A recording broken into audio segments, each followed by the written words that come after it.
ഇന്ത്യയിലുള്ള education system എന്ന് പറയുന്നതല്ല നമ്മളിപ്പോൾ കാണുന്ന എഡ്യൂക്കേഷൻ സിസ്റ്റം. നമ്മൾ എന്താണ് പഠിക്കേണ്ടത് അത് നമ്മൾ പഠിക്കുന്നില്ല. ഭയങ്കര ഫേമസ് ട്യൂഷൻ സെന്റേഴ്സിൽ മൈക്ക് വെച്ച് പഠിപ്പിക്കുന്ന സാർമാരും അവിടെ അഡ്മിഷൻ കിട്ടാനായിട്ട് ക്യൂ നിൽക്കുന്ന ഒരു കൾച്ചറും ഉണ്ടായിരുന്നല്ലോ. നമ്മൾ അവരോട് ചോദിക്കുക, നിങ്ങളൊക്കെ എത്ര പേര് നിങ്ങൾ ഇഷ്ടപ്പെടുന്ന ജോലിയിലാണെന്ന് ചോദിച്ചാൽ കുറേ പേരെങ്കിലും പറയും എനിക്ക് ഇഷ്ടപ്പെട്ട ജോലിയിലല്ല.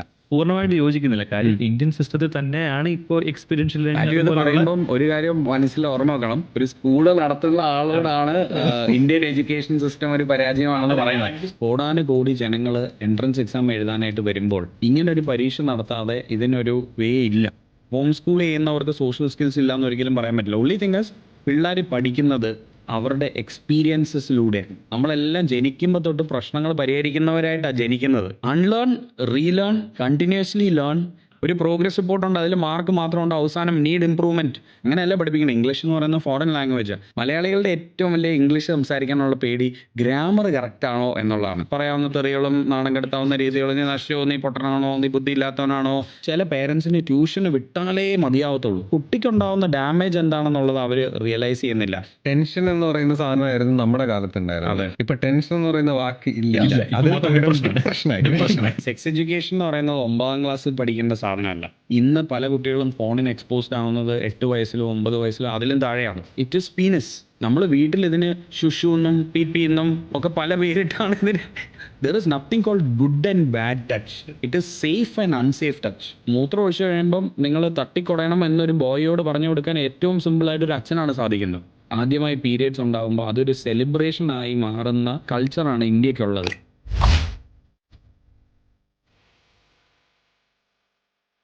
42 പോഡ്കാസ്റ്റിന്റെ മറ്റൊരു എപ്പിസോഡിലേക്ക് എല്ലാവർക്കും സ്വാഗതം. ശരിക്കും നമുക്ക് വിദ്യാഭ്യാസത്തിന്റെ ആവശ്യം ഉണ്ടോ? അതായത് ഇനി വരുന്ന ജനറേഷന് വിദ്യാഭ്യാസത്തിന്റെ ആവശ്യമുണ്ടോ? അതുപോലെ തന്നെ നമ്മുടെ ഇപ്പോഴത്തെ എഡ്യൂക്കേഷൻ സിസ്റ്റത്തിന്റെ പ്രശ്നങ്ങൾ എന്തൊക്കെയാണ്? പിന്നെ നമ്മൾ പുതുതായിട്ട് കേൾക്കുന്ന ഒരു വാക്കാണ് എക്സ്പീരിയൻഷ്യൽ ലേണിംഗ്. പലരും കേട്ടിട്ടുണ്ടാവും, പക്ഷെ ആർക്കും അങ്ങോട്ട് മനസ്സിലായിട്ടുണ്ടാവില്ല. ഇതുപോലെ ഒത്തിരി കാര്യങ്ങൾ നമ്മൾ ചർച്ച ചെയ്യുന്നത് നമ്മുടെ ട്രിവാൻഡ്രത്തുള്ള ഫ്രണ്ട് സ്കൂളിന്റെ ഡയറക്ടറായ ജോർജിന്റെ കൂടെയാണ്. Welcome to 42 podcast. Thank you so much for inviting me. It's a pleasure to be here. ഇത് കണ്ടുകൊണ്ടിരിക്കുന്ന എല്ലാവർക്കും ഒരു അവയർനെസ് ഉണ്ടാക്കാൻ സാധിക്കുമെന്ന് ഞാൻ വിശ്വസിക്കുന്നു. അതെ. അപ്പോൾ എക്സ്പീരിയൻഷ്യൽ ലേണിങ്ങിനെ പറ്റി കൂടുതൽ അറിയുന്നതിന് മുമ്പായിട്ട് നിങ്ങൾ ഈ ചാനൽ സബ്സ്ക്രൈബ് ചെയ്തിട്ടുണ്ടെങ്കിൽ സബ്സ്ക്രൈബ് ചെയ്യുക. അപ്പം നിങ്ങൾക്ക് ഈ ഫുൾ വീഡിയോ കാണാൻ സമയമില്ലെങ്കിൽ ഞങ്ങൾ ഇതിൻ്റെ ഷോർട്ട് വീഡിയോസ് ഇൻസ്റ്റാഗ്രാമിൽ ഇടുന്നുണ്ട്. അപ്പോൾ ഇൻസ്റ്റാഗ്രാമിൽ പോയി ഞങ്ങളെ ഫോളോ ചെയ്യുക. അപ്പോൾ അവിടെ നിങ്ങൾക്ക് ഷോർട്ട് വീഡിയോസ് കാണാം. അപ്പം നമുക്ക് തുടങ്ങിയാലോ ജോർജ്? Yes, alright. ഒരു വലിയ ക്വസ്റ്റ്യൻ ആണ്, നമ്മുടെ ഇന്ത്യയിലുള്ള എഡ്യൂക്കേഷൻ സിസ്റ്റത്തിൻ്റെ ഏറ്റവും വലിയ പ്രശ്നം എന്താ? എവിടെ ഇത് പരാജയപ്പെട്ടു പോകുന്നത്? എന്താണ് അതിൻ്റെ പ്രശ്നം? ഇത് ഭയങ്കര ഇൻട്രസ്റ്റിംഗ് ഒരു ചോദ്യമാണ്. നമ്മൾ എപ്പോഴും ഇതിനെക്കുറിച്ച് സംസാരിക്കുന്നതുമാണ്. ഇതിൻ്റെ ആ ചോദ്യത്തിൽ തന്നെ അതിൻ്റെ ഒരു ഉത്തരവുണ്ട്. അതായത് ഇന്ത്യയിലുള്ള എഡ്യൂക്കേഷൻ സിസ്റ്റം എന്ന് പറയുന്നതല്ല നമ്മളിപ്പോൾ കാണുന്ന എഡ്യൂക്കേഷൻ സിസ്റ്റം. നമ്മുടെ ഇന്ത്യൻ എഡ്യൂക്കേഷൻ സിസ്റ്റം എന്ന് പറഞ്ഞാൽ പണ്ട് നമ്മുടെ ഗുരുകുല സമ്പ്രദായം ഉണ്ടല്ലോ, അതാണ് നമ്മുടെ ശരിക്കുള്ള ഒരു സിസ്റ്റം ഓഫ് എഡ്യൂക്കേഷൻ എന്ന് പറയുന്നത്. നമ്മളിപ്പോൾ കാണുന്നതെന്ന് പറയുന്നത് ഒരു ഫാക്ടറി മോഡൽ ഓഫ് എഡ്യൂക്കേഷനാണ്. അത് ബ്രിട്ടീഷുകാർ കൊണ്ടുവന്നതാണ്. അതാണ് ലോകത്തെല്ലായിടത്തും പോകുന്ന ഒരു സമ്പ്രദായം എന്ന് പറയുന്നത്. അപ്പോൾ അത് എന്തുകൊണ്ടാണ് അത് ഉണ്ടാക്കിയത്? ബിക്കോസ് ക്ലർക്സിനെ വേണം, അല്ലെങ്കിൽ ഇൻസ്ട്രക്ഷൻസ് ഫോളോ ചെയ്യാനുള്ള ആളുകളെ വേണം. നമ്മൾ ചോദ്യങ്ങൾ ചോദിക്കുന്ന ആളുകളാകാൻ പാടില്ല, നമ്മൾ ചിന്തിക്കാൻ കഴിവുള്ളവരായി വളർന്നു വരാൻ പാടില്ല. അപ്പോൾ അങ്ങനെ ഒരു ജനറേഷനെ വാർത്തെടുക്കാൻ വേണ്ടി ഉണ്ടാക്കിയ ഒരു സിസ്റ്റമാണിത്. ഇപ്പോൾ ഫോർഡിൻ്റെ ഫാക്ടറിയിൽ വർക്ക് ചെയ്യണമെങ്കിൽ ഫോർഡിൻ്റെ അടുത്ത് തിരിച്ച് ചോദ്യങ്ങൾ ചോദിക്കുന്ന ഒരാളെ സ്കൂളിംഗ് സിസ്റ്റത്തിൽ നിന്ന് ഉണ്ടാക്കിയെടുത്തുകൊണ്ട് ഫോർഡിന് പ്രത്യേകിച്ച് കാര്യമൊന്നുമില്ല. ഫോർഡ് പറയുന്ന കാര്യങ്ങൾ കറക്റ്റായിട്ട് ചെയ്യുക, രാവിലെ 8 മണി തൊട്ട് വൈകിട്ട് 6 മണി വരെ പണിയെടുക്കുക, ഫോർഡ് കൊടുക്കുന്ന പൈസ മേടിച്ച് പോക്കറ്റിലിട്ട് വീട്ടിൽ പോവുക എന്നുള്ളത് ആണ് ഫോർഡ് ഉദ്ദേശിച്ചത്. നമ്മുടെ പ്രത്യേക കഴിവുകൾ ഡെവലപ്പ് ചെയ്ത് കൊണ്ടുവരിക എന്നുള്ളതൊന്നുമില്ല, അങ്ങനെ ഒരു സിസ്റ്റമേ ഇല്ല. പക്ഷെ നമ്മൾ നേരെ നമ്മുടെ ഗുരുകുലം സമ്പ്രദായത്തിലൂടെ പോയി കഴിഞ്ഞാൽ ഇങ്ങനെയല്ല. നമ്മൾ ഓരോ വ്യക്തിക്കുമാണ് അവിടെ ഇമ്പോർട്ടൻസ്. അവിടെ ഗുരു എന്നുള്ളത് വളരെ പ്രധാനപ്പെട്ട ഒരു സെൻട്രൽ പോയിൻ്റാണ്. പക്ഷെ അതിനെ ചുറ്റി നിൽക്കുന്ന ശിഷ്യന്മാർക്ക് എല്ലാം അവർ ഗ്രോയിങ് അപ്പ്, അവരുടെ ഗ്രോയിങ് അപ്പ് സ്റ്റേജസിൽ മുഴുവൻ അവരെക്കുറിച്ച് തിരിച്ചറിയുന്നുണ്ട്. അവർ ലോകത്തിലെ എല്ലാ കാര്യങ്ങളെയും കുറിച്ച് പഠിക്കുന്നുണ്ട്. അവർ യൂണിവേഴ്സിനെ കുറിച്ച് പഠിക്കുന്നുണ്ട്, ഹ്യൂമൻ ബോഡിയെക്കുറിച്ച് പഠിക്കുന്നുണ്ട്, അവർ എൻവയോൺമെൻറ്റിനെ കുറിച്ച് പഠിക്കുന്നുണ്ട്, ഹിസ്റ്ററിയെക്കുറിച്ച് പഠിക്കുന്നുണ്ട്, കൾച്ചേഴ്സിനെ കുറിച്ച് പഠിക്കുന്നുണ്ട്. ഇതിനോടൊപ്പം തന്നെ അവരെക്കുറിച്ചും പഠിക്കുന്നുണ്ട്. അവരുടെ മനസ്സിൻ്റെ വർക്കിംഗ്, അവരുടെ ബ്രെയിനിൻ്റെ വർക്കിംഗ്, അവരുടെ ശരീരത്തിൻ്റെ വർക്കിംഗ്, അവരുടെ ഓരോ ഓർഗൻസിൻ്റെ വർക്കിങ്ങിനെ കുറിച്ചൊക്കെ പഠിക്കുന്നുണ്ട്. ഇനി നമ്മുടെ ഇന്നത്തെ സിസ്റ്റത്തിലോട്ട് തിരിച്ച് നമുക്കൊന്ന് വന്നു കഴിഞ്ഞാൽ നമ്മൾ ശരിക്കും എന്തോ പഠിച്ചു? ഇപ്പം ഞാൻ സ്കൂളിൽ പഠിച്ച കാലത്ത് നമ്മൾ കുറേ എന്തൊക്കെയോ ടെക്സ്റ്റ് ബുക്കിൽ കുറേ കണ്ടൻസ് ഇങ്ങനെ പഠിച്ചു പോകുന്നു, കാണാതെ പഠിക്കുന്നു, പരീക്ഷ എഴുതുന്നു, പരീക്ഷ പേപ്പറിൽ പോയി നമ്മൾ ഛർദ്ദിക്കുകയാണ്. പണ്ട് ഞാൻ പഠിച്ചുകൊണ്ടിരുന്ന സമയത്ത് ഒരു കരിക്കുലം ഉണ്ടായിരുന്നു, DPEP എന്ന് പറഞ്ഞിട്ട്. അതിന് ഞങ്ങൾ കളിയാക്കി പറയുന്നത് ദരിദ്രാസി പിള്ളേരെ ഇരുത്തി പഠിപ്പിക്കുന്ന കരിക്കുലമാണ്. ദരിദ്രാസി പിള്ളേരെ ഇരുത്തി പഠിപ്പിക്കുന്നതെന്ന് പറഞ്ഞ് DPEPയുടെ ഒരു വെർഷനാണ് എക്സ്പീരിയൻഷ്യൽ ലേണിംഗ് എന്ന് പറയുന്നത്. അതാണ് അതിൻ്റെ റിയാലിറ്റി. പക്ഷേ ഈ DPEP ഭയങ്കര എഫക്റ്റീവ് ആയിരുന്നു. അത് കറക്റ്റായിട്ട് ഇംപ്ലിമെൻ്റ് ചെയ്യാത്ത പോയതിലാണ് അതിനകത്ത് വന്ന പ്രശ്നം. നമ്മുടെ സിസ്റ്റത്തിൻ്റെ കുഴപ്പം എന്ന് പറഞ്ഞാൽ നമ്മൾ ശരിക്കും ആസ് മനുഷ്യരെ, ഹ്യൂമൻസ്, നമ്മൾ എന്താണ് പഠിക്കേണ്ടത് അത് നമ്മൾ പഠിക്കുന്നില്ല. ബാക്കിയെല്ലാം നമ്മൾ പഠിക്കുന്നുണ്ട്. അതായത് നമുക്ക് യാതൊരു ആവശ്യവുമില്ലാത്ത എല്ലാ കാര്യങ്ങളും നമ്മൾ പഠിപ്പിച്ച് നമ്മളെ ടോർച്ചർ ചെയ്ത് നമ്മളെ ഒരു സ്ട്രെസ്ഫുൾ ആയിട്ടുള്ള ഒരു 10-24 വർഷത്തെ ഫോർമൽ എഡ്യൂക്കേഷൻ സിസ്റ്റത്തിലിട്ട് പരീക്ഷകളൊക്കെ എഴുതിപ്പിച്ച്, ഇനി അതും കൂടാതെ പേരൻസ് ട്യൂഷനൊക്കെ കൊണ്ടുവിട്ട് പഠിപ്പിച്ചുകൊണ്ടിരിക്കുക. ഇതെല്ലാം പഠിച്ചു കഴിയുമ്പോഴത്തേക്ക് നമുക്ക് ബേസിക്കലി ജീവിക്കാൻ വേണ്ട ഒരു സ്കില്ലുമില്ല.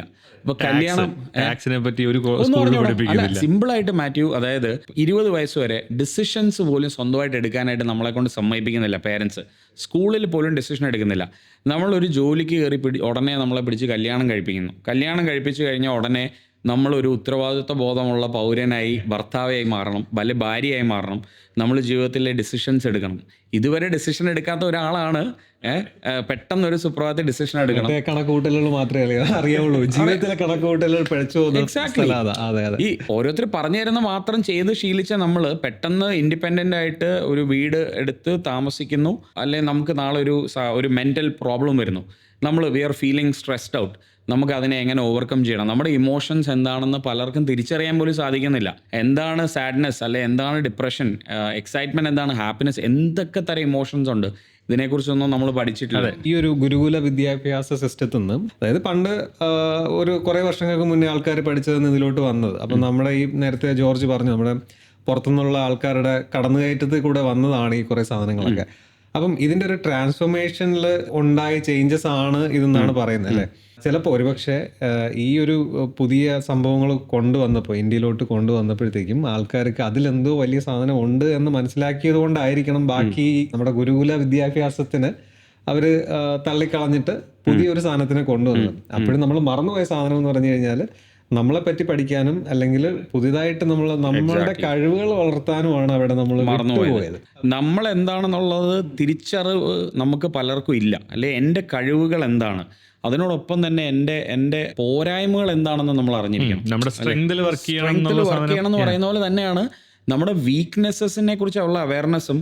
ചില വീക്ക്നെസ്സസിനെ നമ്മൾ ഓവർകം ചെയ്യാൻ ശ്രമിക്കുകയും ചിലതിനെ നമ്മൾ ഒന്നും തൊടണ്ട, നമുക്ക് വലിയ ദൂഷ്യങ്ങളൊന്നും ഇല്ലാതിരിക്കുന്ന സാധനത്തിനെ വിട്ടുകളയും വേണം.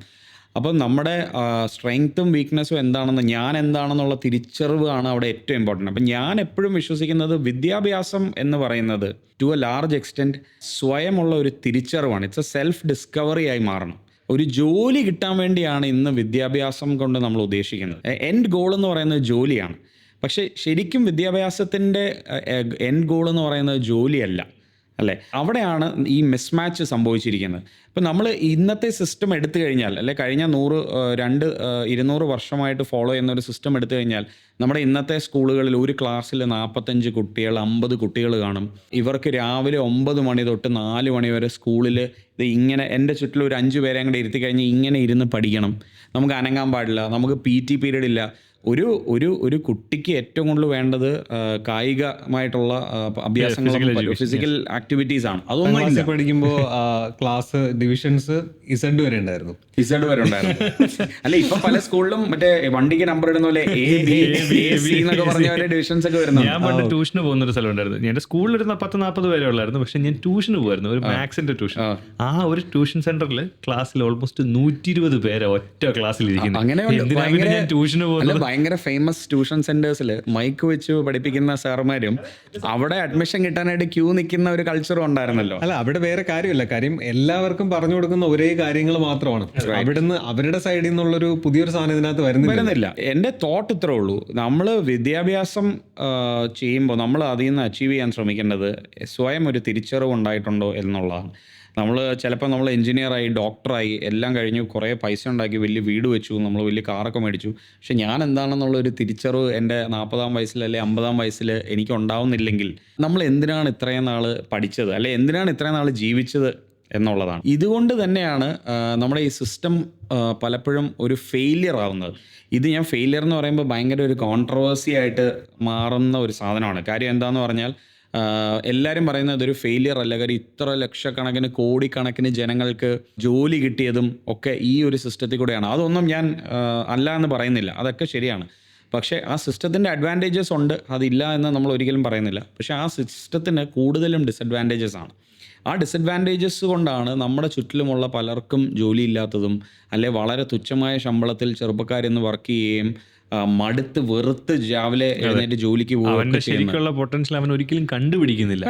ഞാൻ ശരി വേറെ ഇപ്പൊ പഠിക്കുന്ന സിസ്റ്റത്തിൽ നിന്ന് മാറി വേറെ സിസ്റ്റത്തിൽ പഠിച്ചിരുന്നെങ്കിൽ ചിലപ്പോൾ ഇപ്പൊ പെയിന്ററായിട്ട് പണിയെടുക്കുന്നവൻ ആക്ച്വലി ഒരു CEO ആയിട്ട് ഇരിക്കേണ്ട ഒരാളായിരുന്നായിരിക്കും. ഇപ്പം മാത്യുവും തൗഫിക്കും നിങ്ങൾ രണ്ടുപേരും വളരെ ഹാപ്പി ആയിട്ട് ചെയ്യുന്ന ഒരു പ്രൊഫഷനാണ് നിങ്ങൾ എത്തിപ്പെട്ടിരിക്കുന്ന ഈ പ്രൊഫഷൻ. നിങ്ങൾ ഭാഗ്യവാന്മാരാണ് ശരിക്കും പറഞ്ഞാൽ. കാര്യം നമ്മുടെ ഇന്ത്യൻ സിസ്റ്റത്തിൽ പഠിക്കുന്ന കോടിക്കണക്കിന് പഠിച്ചിറങ്ങുന്ന ഗ്രാജുവേറ്റ്സിനിടയ്ക്ക് സെൽഫ് ഡിസ്കവേർഡ് ആയിട്ടുള്ള വളരെ കുറച്ച് പേരേ ഉള്ളൂ. അതിൽ വിരലിലെണ്ണാവുന്നവരിൽ ഒരാളാണ് നമ്മൾ ഈ മേശയ്ക്ക് അപ്പുറത്തും ഇപ്പുറത്തും ഇരിക്കുന്നവർ. അപ്പം നിങ്ങൾ അതുകൊണ്ട് മാത്രമാണ് നിങ്ങൾ ഫോട്ടോഗ്രാഫി, വീഡിയോഗ്രാഫി, നിങ്ങളുടെ മാർക്കറ്റിംഗ്, അഡ്വർടൈസിങ് ഫീൽഡിലോട്ടൊക്കെ വരണം എന്നുള്ള ആഗ്രഹത്തിലേക്ക് നിങ്ങൾ പെർസ്യൂ ചെയ്യുന്നത്. നേരെ മറിച്ച് അല്ലെങ്കിൽ നിങ്ങൾ ചിലപ്പോൾ രാവിലെ 9 തൊട്ട് വൈകിട്ട് 6 വരെ US ഷിഫ്റ്റിനോ UK ഷിഫ്റ്റിനോ വർക്ക് ചെയ്യുന്ന ഒരു IT കമ്പനിയിലിരുന്ന് അല്ലെങ്കിൽ വേറെ ഏതെങ്കിലും ഒരു ജോലിയിലിരുന്ന് നിങ്ങൾ ശ്വാസം മുട്ടിയാണ്. അവിടെ ഇരിക്കുന്നവരൊക്കെ വെറുത്തിരിക്കുക എന്നല്ല ഞാൻ പറയുന്നത്, അതിൽ ഇഷ്ടപ്പെട്ട് ചെയ്യുന്നവരുണ്ട്. നമ്മളൊരു 100 പേരെ സാമ്പിൾ സൈസ് എടുത്തിട്ട് നമ്മൾ അവരോട് ചോദിക്കുക, നിങ്ങൾക്ക് എത്ര പേര് നിങ്ങൾ ഇഷ്ടപ്പെടുന്ന ജോലിയിലാണെന്ന് ചോദിച്ചാൽ കുറേ പേരെങ്കിലും പറയും എനിക്ക് ഇഷ്ടപ്പെട്ട ജോലിയിലല്ല. അവരോട് നമ്മൾ തിരിച്ച് ചോദിക്കുക നിങ്ങൾക്ക് എന്ത് ചെയ്യാനാണ് ഇഷ്ടം എന്ന് ചോദിച്ചാൽ അതിൽ കുറേ പേർക്കെങ്കിലും ഉത്തരം കാണത്തില്ല. അപ്പോൾ അവർ ഒന്ന് ചെയ്യുന്ന ജോലിയോട് അവർക്ക് താല്പര്യമില്ല, പക്ഷെ എന്ത് ചെയ്യണമെന്ന് അവർക്ക് അറിഞ്ഞും കൂടാ. അപ്പോൾ 2 പ്രശ്നമാണ്. ഒന്ന്, എന്തെങ്കിലും ചെയ്യണം അതുകൊണ്ട് ചെയ്യുന്നു.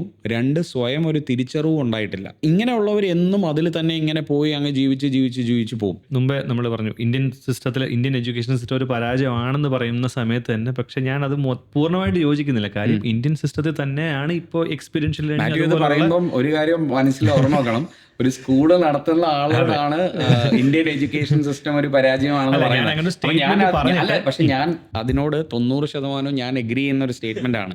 Because I'm not running a traditional school. ഞാനൊരു ട്രഡീഷണൽ സ്കൂൾ റൺ ചെയ്യുന്ന ആളല്ലാത്തത് കൊണ്ട് ഞാൻ മാത്യു പറഞ്ഞ ആ സ്റ്റേറ്റ്മെന്റ് ഞാൻ പറയാൻ ശ്രമിക്കുന്നത്, ലൈക്ക് നമ്മുടെ എഡ്യൂക്കേഷണൽ സിസ്റ്റത്തിൽ ഒരു സെറ്റ് സാധനങ്ങളുണ്ട്. പക്ഷേ അത് മാത്രമല്ല, ഇന്ത്യയിൽ പല തരത്തിലുള്ള എഡ്യൂക്കേഷൻ സിസ്റ്റംസ് ഉണ്ട്. പക്ഷേ നമുക്ക് പറ്റുന്നൊരു സാധനം, ഇപ്പോൾ ഫോർ എക്സാമ്പിൾ നമ്മുടെ താരേ സമീൻ പർ 3 Idiots സിനിമ, അതിനകത്ത് പുള്ളിക്കാരന് ഫോട്ടോഗ്രാഫർ ആവണം എന്ന് ആഗ്രഹമായിരുന്നു. പക്ഷേ അവരുടെ പേരൻസിന്റെ നിർബന്ധം കൊണ്ടും സൊസൈറ്റിയുടെ നിർബന്ധം കൊണ്ടും എഞ്ചിനീയർ ആവേണ്ടി വന്നൊരുത്തനാണ്. നീറ്റ് പരീക്ഷ, JEE പരീക്ഷ എഴുതിയിട്ട് ഒരു ക്യാമറ കൈ കിട്ടി, ആ ക്യാമറ ക്ലിക്ക് ചെയ്തപ്പോൾ ഉള്ള ആ ഒരു ത്രില്ലിൽ നിന്നാണ് ഞാനൊരു ഫോട്ടോഗ്രാഫറായപ്പോൾ ഞാനിവിടെ ഇരിക്കുന്നത്. പക്ഷേ അതിനെനിക്ക് വലിയൊരു സപ്പോർട്ട് സിസ്റ്റം എൻ്റെ പേരൻസ് ആയിരുന്നു. അപ്പോൾ ആ പേരൻസിൻ്റെ സപ്പോർട്ട് സിസ്റ്റവും ആ സൊസൈറ്റിയെ മറികടന്ന് ചിന്തിക്കാനുള്ളൊരു കേപ്പബിലിറ്റി ഉള്ളൊരു ഫാമിലി സപ്പോർട്ടുമാണ് ആക്ച്വലി. അതും നിങ്ങൾ ബ്ലെസ്ഡ് ആണ്. ആ ഈ സിനിമയ്ക്കകത്ത് പോലും അങ്ങനെ ഒരു സപ്പോർട്ട് സിസ്റ്റം ഇല്ലാത്തത് കൊണ്ടാണ് മാധവൻ കുറെ വർഷങ്ങൾ അപ്പൊ അങ്ങനെ ഒരു ഫാമിലി സപ്പോർട്ട് സിസ്റ്റം പലർക്കും ഇല്ലാത്തത് സോഷ്യൽ പ്രഷറാണല്ലോ. അതെ. ഇപ്പൊ നിങ്ങളോട് ഒരാൾ ചോദിക്കുക ഇന്നയാള് സക്സസ്ഫുൾ ആണോ എന്ന് ചോദിച്ചാൽ നിങ്ങൾ അതിനെ എങ്ങനെ ആയിരിക്കും വിലയിരുത്തുന്നത്? അയാളുടെ സക്സസിനെ എങ്ങനെയായിരിക്കും വിലയിരുത്തുന്നത്? എത്ര കോടി രൂപയുണ്ട്, എത്ര കാർ ഓടിക്കുന്നുണ്ട്, നിലയുള്ള വീടുണ്ട്, എത്ര ബെഡ്റൂം ഉണ്ട്, ഇതൊക്കെയാണ്. അപ്പൊ നമ്മുടെ സൊസൈറ്റി അങ്ങനെയാണ് ഡിഫൈൻ ചെയ്തത്. അതായത് സക്സസിനെ ഡിഫൈൻ ചെയ്തേക്കുന്നത്. ഇപ്പം ഞാനൊരു വലിയ 3 കോടി രൂപയുടെ ഫ്ലാറ്റൊക്കെ മേടിച്ച്, ഒരു BMW 5 സീരീസും ഒക്കെ മേടിച്ച്, ഇന്റർനാഷണൽ ഹോളിഡേയ്സ് ഒക്കെ വെക്കേഷൻ എടുക്കുന്ന ഒരാൾ ഒരു സൈഡിൽ, അപ്പുറത്തെ സൈഡിൽ ഒരു സാധാരണ ഒരു വാടക വീട്ടിൽ താമസിക്കുന്ന ഒരു മനുഷ്യൻ, ചിലപ്പോൾ ഓടിക്കുന്ന കാറ് ചിലപ്പോൾ ഒരു സാധാരണ വണ്ടിയായിരിക്കും, ഒരു മാരുതിയുടെ ഓൾട്ടോ കാറായിരിക്കും, വലിയ ബ്രാൻഡഡ് ക്ലോത്ത്സ് ഒന്നും ഇടുന്നില്ല, പക്ഷേ അത്യാവശ്യം നല്ല ആളെ ഇത് സൊസൈറ്റിയിൽ ഇവരെ രണ്ടുപേരും കൂടെ കമ്പയർ ചെയ്യുമ്പോൾ സക്സസ്ഫുൾ എന്ന് പറയുന്ന ആള് ഇപ്പുറത്ത് നിൽക്കുന്ന ആളാണ്. പക്ഷേ ഇവരുടെ രണ്ടുപേരുടെയും ചിലപ്പോൾ ഈ മനുഷ്യനും വളരെ സന്തോഷവാനായിട്ടുള്ള ഒരാളായിരിക്കാം. പക്ഷേ ഇൻ റിയാലിറ്റി ഇപ്പുറത്ത് നിൽക്കുന്ന ആള് ചിലപ്പം വളരെ ഹാപ്പിയും ഈ BMW വലിയ ഫ്ലാറ്റ് താമസിക്കുന്ന ആൾക്ക് യാതൊരു സെൽഫ് ഡിസ്കവേർഡ് പ്രോസസ്സിലൂടെ സഞ്ചരിക്കാത്ത ഒന്നും സ്വയമായിട്ട് ചെയ്യുകയില്ല, മറ്റുള്ളവരൊക്കെ ചെയ്ത പാതയിൽ പോയി ഒരു സന്തോഷമില്ലാതെ ജീവിച്ചു പോകുന്ന ഒരാളായിരിക്കും. പക്ഷെ സൊസൈറ്റി അയാളെയാണ് സക്സസ്ഫുൾ ആയിട്ട് ഡിഫൈൻ ചെയ്യുന്നത്. അവിടെയാണ് വളർന്നു വരുന്ന പുതിയതായിട്ട് വരുന്ന പേരൻസിനും മക്കളെ ഓൾട്ടർനേറ്റീവ് പ്രൊഫഷൻസിലേക്ക് വിടാനായിട്ടുള്ള ഒരു പേടി അവിടെയാണ്. ഇപ്പം പേരൻസിന് പലപ്പോഴും എൻ്റെ മോൻ ഇൻഫോസിസിലാണ് വർക്ക് ചെയ്യുന്നതെന്ന് പറയുമ്പോൾ അവർക്ക് എന്തോ ഒരു വലിയ ലോകം കീഴടക്കിയ ഫീലിംഗ് ആണ്. ആ പയ്യനോ പെണ്ണോ ചിലപ്പോൾ ഇൻഫോസിസിൽ നരകിച്ച് ഇപ്പൊ തന്നെ കുറെ വാർത്തകൾ വരുന്നുണ്ട്, കുറെ കമ്പനികളിലെ ആൾക്കാർ മരിക്കുന്നു, പ്രഷർ കാരണം മരിക്കുന്നു. എക്സാക്ട്ലി.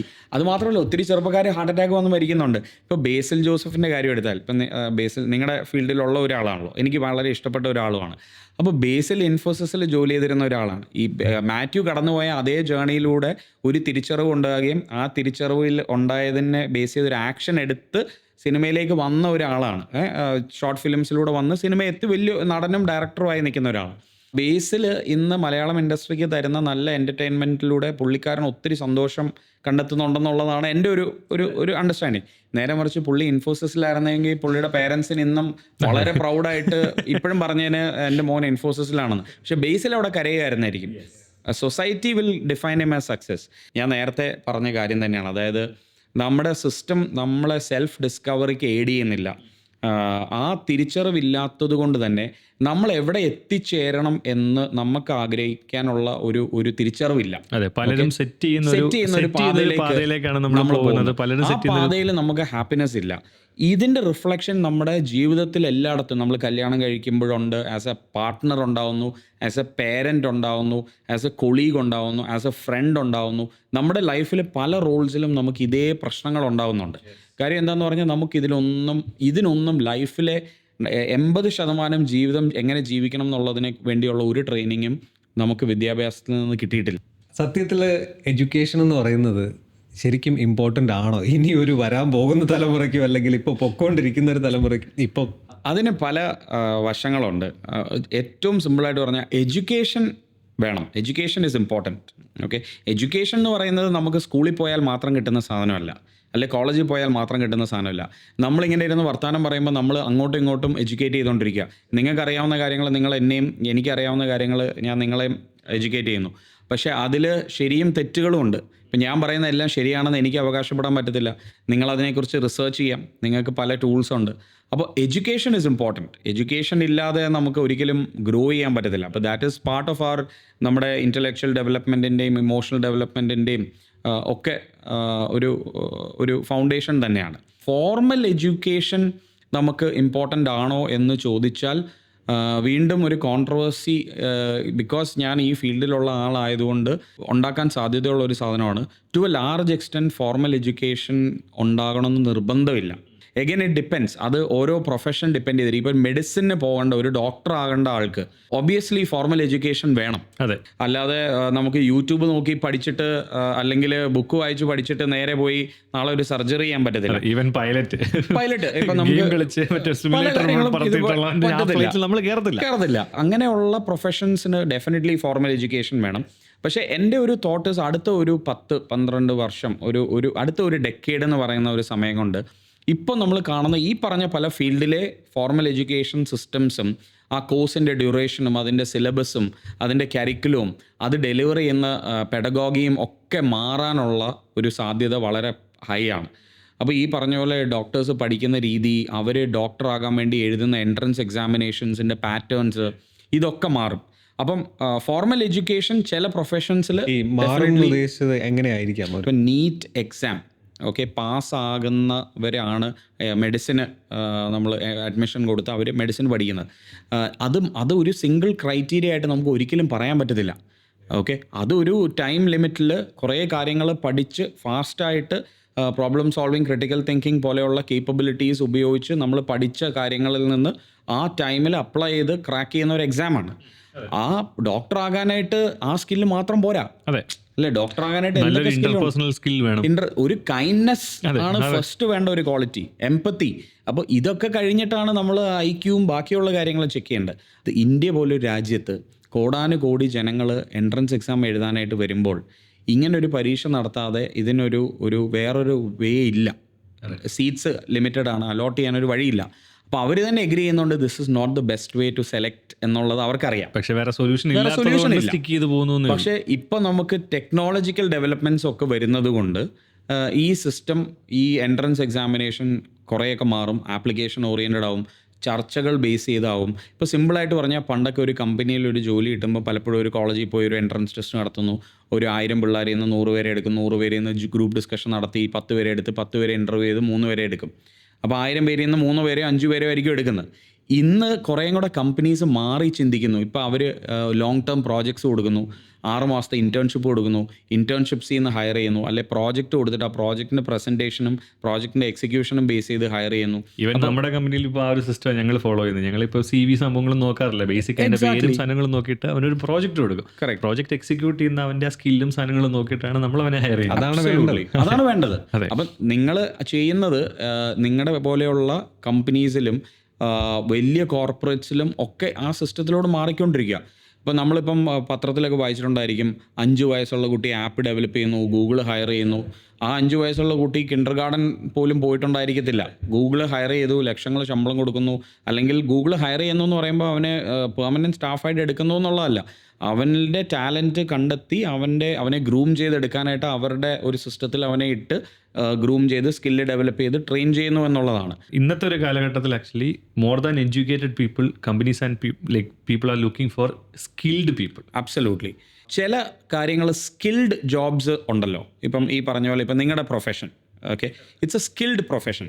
ഇപ്പം ഞാൻ യൂട്യൂബിൽ നോക്കി 24,000 മണിക്കൂർ ഫോട്ടോഗ്രാഫി പഠിച്ചാലും ചിലപ്പം എനിക്കൊരു നല്ല ഫോട്ടോഗ്രാഫർ ആകാനായിട്ട് പറ്റത്തില്ല. അപ്പം ഞാൻ നാളെ ഒരു BSc എന്തെങ്കിലും ഒരു കോഴ്സ് ഉണ്ട്, വിഷ്വൽ മീഡിയ കോഴ്സിന് പോയി പഠിച്ചത് കൊണ്ട് എനിക്ക് ഫോട്ടോഗ്രാഫർ ആകാം, പക്ഷെ നല്ല ഫോട്ടോഗ്രാഫർ ആകാൻ പറ്റത്തില്ല. ഓക്കെ, എന്താണ് ഞാൻ BSc പോയി 3 വർഷമോ 4 വർഷമോ പഠിക്കുന്നതിലല്ല അവിടെ ഇമ്പോർട്ടൻറ്റ്. എനിക്ക് ഒന്ന് ആ സ്കില്ലുണ്ടോ എന്നുള്ള തിരിച്ചറിവ്. അതിന് 4 വർഷം ഡിഗ്രിക്ക് പഠിക്കാൻ പോകേണ്ട ആവശ്യമില്ല. 2, എനിക്കതിനുള്ള പാഷൻ ഉണ്ടോ. അവിടെയാണ് നമ്മൾ നേരത്തെ പറഞ്ഞ നമുക്ക് എന്തൊക്കെയാണ് നമ്മുടെ സ്ട്രെങ്ത്സ്, നമ്മുടെ വീക്ക്നെസ്സസ് എന്തൊക്കെയാണ്. ഫുൾ ടൈം AC റൂമിൽ ഇരിക്കാൻ ഇഷ്ടപ്പെടുന്ന ഒരാളാണ് ഞാനെങ്കിൽ ഞാൻ എങ്ങനെ ഫോട്ടോഗ്രാഫർ ആവും? എനിക്ക് ഇപ്പോൾ പലപ്പോഴും ഈ ഫോട്ടോഗ്രാഫിയെ പറ്റി പറഞ്ഞപ്പോഴാണ് ഞാൻ പലരെയും മീറ്റ് ചെയ്ത് പറയും, എടാ എനിക്ക് നല്ല ഫോട്ടോ എടുക്കണമെന്നുണ്ട്, പക്ഷേ എൻ്റെ നല്ല ക്യാമറ ഇല്ല. ഒരു ക്യാമറ പറഞ്ഞു, ഇതിനകത്ത് നമുക്കൊരു ക്യാമറയോ അല്ലെങ്കിൽ ഒരു എക്യുപ്മെന്റ് എന്ന് പറയുന്നത് നമുക്കതൊരു ടൂളാണ്. നമുക്ക് ഒരു ക്രിയേറ്റിവിറ്റി ഉണ്ട്. നമുക്ക് ഒരു സാധനം ആ കണ്ണിൽ കാണാൻ പറ്റിക്കഴിഞ്ഞാൽ അതിനെ ക്യാപ്ചർ ചെയ്യാൻ വേണ്ടിയിട്ടുള്ള ജസ്റ്റ് ഒരു ഡിവൈസ് ആണ് ഈ പറയുന്ന ക്യാമറ.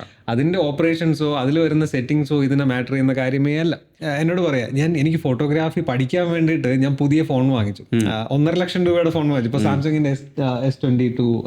അപ്പോൾ പുള്ളി പറഞ്ഞത്, എടാ എനിക്ക് ഫോട്ടോ എടുക്കാൻ വേണ്ടിയിട്ടാണ്, പഠിക്കാൻ വേണ്ടിയിട്ടാണ് ഞാൻ എടുത്തത്, പക്ഷേ ഇതുവരെ ഞാൻ ഫോട്ടോ ഒന്നും എടുത്തിട്ടില്ല. കാര്യം എനിക്കത് അറിയത്തില്ല. ഇതിപ്പോൾ എന്താ വെച്ച് നോക്കിക്കൊണ്ടിരിക്കാനായിട്ട് എടുത്തെടുത്ത് മാത്രമേ ഒരു കാര്യങ്ങൾ നമ്മൾ ചെയ്താണ് പഠിക്കുക. നമ്മുടെ എക്സ്പീരിയൻസ് ആണ് നമുക്ക് സ്കില്ല് ഡെവലപ്പ് ആവുന്നത്. നമ്മൾ സ്കില്ല് ഡെവലപ്പ് ആയി കഴിയുമ്പോൾ നമ്മൾ ഈ എടുക്കുന്ന സാധനത്തിന് കുറച്ചുകൂടെ ക്വാളിറ്റി വരണം, അല്ലെങ്കിൽ ഇതുകൂടെ ഉണ്ടായിരുന്നെങ്കിൽ കുറച്ചുകൂടെ ബെറ്റർ ആയിരുന്നു. അപ്പം നമ്മൾ നോക്കുമ്പോൾ പുതിയ എക്യുപ്മെന്റ് വന്നിട്ടുണ്ടാവും, അത് അതിനകത്ത് ആഡ് ചെയ്യുക. ഇങ്ങനെയാണ് നമ്മുടെ സ്കില്ല്. എക്സാക്ട്ലി. അപ്പം അവിടെ തൗഫീഖ് പറഞ്ഞല്ലേ, ഈ 1.5 ലക്ഷം രൂപയുടെ ക്യാമറ മേടിച്ചിട്ട് ഞാനൊരു കോളേജിൽ പോയി 4 വർഷം പഠിച്ചതുകൊണ്ട് എനിക്ക് കുറേ ടെക്നിക്കൽ കാര്യങ്ങൾ ചിലപ്പോൾ പഠിക്കാൻ പറ്റും. പക്ഷേ ബേസിക്കായിട്ട് എനിക്ക് ഇതിനകത്ത് വേണ്ട ഒരു ക്രിയേറ്റീവ് മൈൻഡ് ഉണ്ടോ, അല്ലെങ്കിൽ നേരത്തെ പറഞ്ഞ പോലെ ഇതൊരു ടൂളാണ്, ക്യാമറ ഒരു ടൂളാണ്. എൻ്റെ കണ്ണിൽ എനിക്കൊരു സാധനത്തിൽ സൗന്ദര്യം ആസ്വദിക്കാനുള്ള കഴിവില്ലാത്തവനാണ് ഞാനെങ്കിൽ എനിക്ക് 10 ലക്ഷം രൂപയുടെ 1 കോടിയുടെ ക്യാമറ മേടിച്ച് കൈവച്ചിട്ടും കാര്യമില്ല.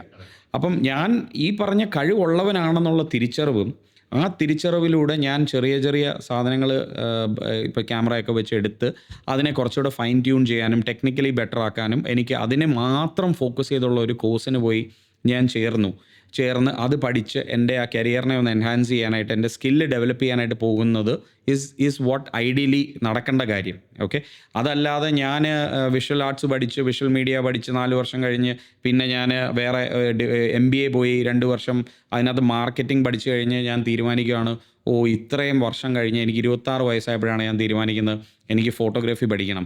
അപ്പോൾ ഞാൻ വീണ്ടും ക്യാമറ മേടിക്കുന്നു, അത് കഴിഞ്ഞിട്ട് അല്ലെങ്കിൽ ഞാൻ അത് കഴിഞ്ഞ് പിന്നെ ഫോട്ടോഗ്രാഫി പഠിക്കാൻ പോകുന്നു. അപ്പോൾ ഇമാജിൻ നമ്മുടെ ലൈഫിലെ ഒരു നല്ല കാലഘട്ടം മൊത്തം ഈ ഫോർമൽ എഡ്യൂക്കേഷൻ എന്ന് പറയുന്ന അതിനകത്തോട്ട് ഇട്ട് വേസ്റ്റായിപ്പോയി.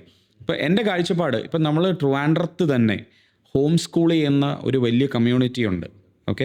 അൺസ്കൂൾഡ് ആയിട്ടുള്ള കുട്ടികളുണ്ട്. അവർ സ്കൂളിൽ പോകുന്നില്ല, അവർക്കൊരു കരിക്കുലം ഇല്ല, അവരുടെ പേസിലാണ് പഠിക്കുന്നത്. അവരെന്ത് പഠിക്കുന്നു എന്നുള്ളത് അവരാണ് തീരുമാനിക്കുന്നത്. അവർക്കൊരു ദിവസം ഇന്ന് മണ്ണ് വെച്ച് കളിക്കണം തോന്നിയാൽ അവർ മണ്ണ് വെച്ചാണ് കളിക്കുന്നത്. അവർക്ക് ഇന്ന് കുക്കിംഗ് ചെയ്യണം തോന്നിയാൽ അവർ അപ്പോൾ അവിടെ വളരെ ചൈൽഡ് ലെഡായിട്ടാണ് പോകുന്നത്. അവർക്ക് ഇന്നത് തീർക്കണം എന്നുള്ളതില്ല. ഇതിലൊക്കെ പഠിച്ചു വന്ന് വളരെ ടോപ്പ് പൊസിഷൻസിൽ നിൽക്കുന്ന, നമ്മൾ പലരുടെയും പേര് പറഞ്ഞാൽ നമ്മൾ അതിശയിച്ചു പോകുമ്പോൾ അൺസ്കൂൾഡ് ആയിട്ടുള്ള ആളുകളുണ്ട്.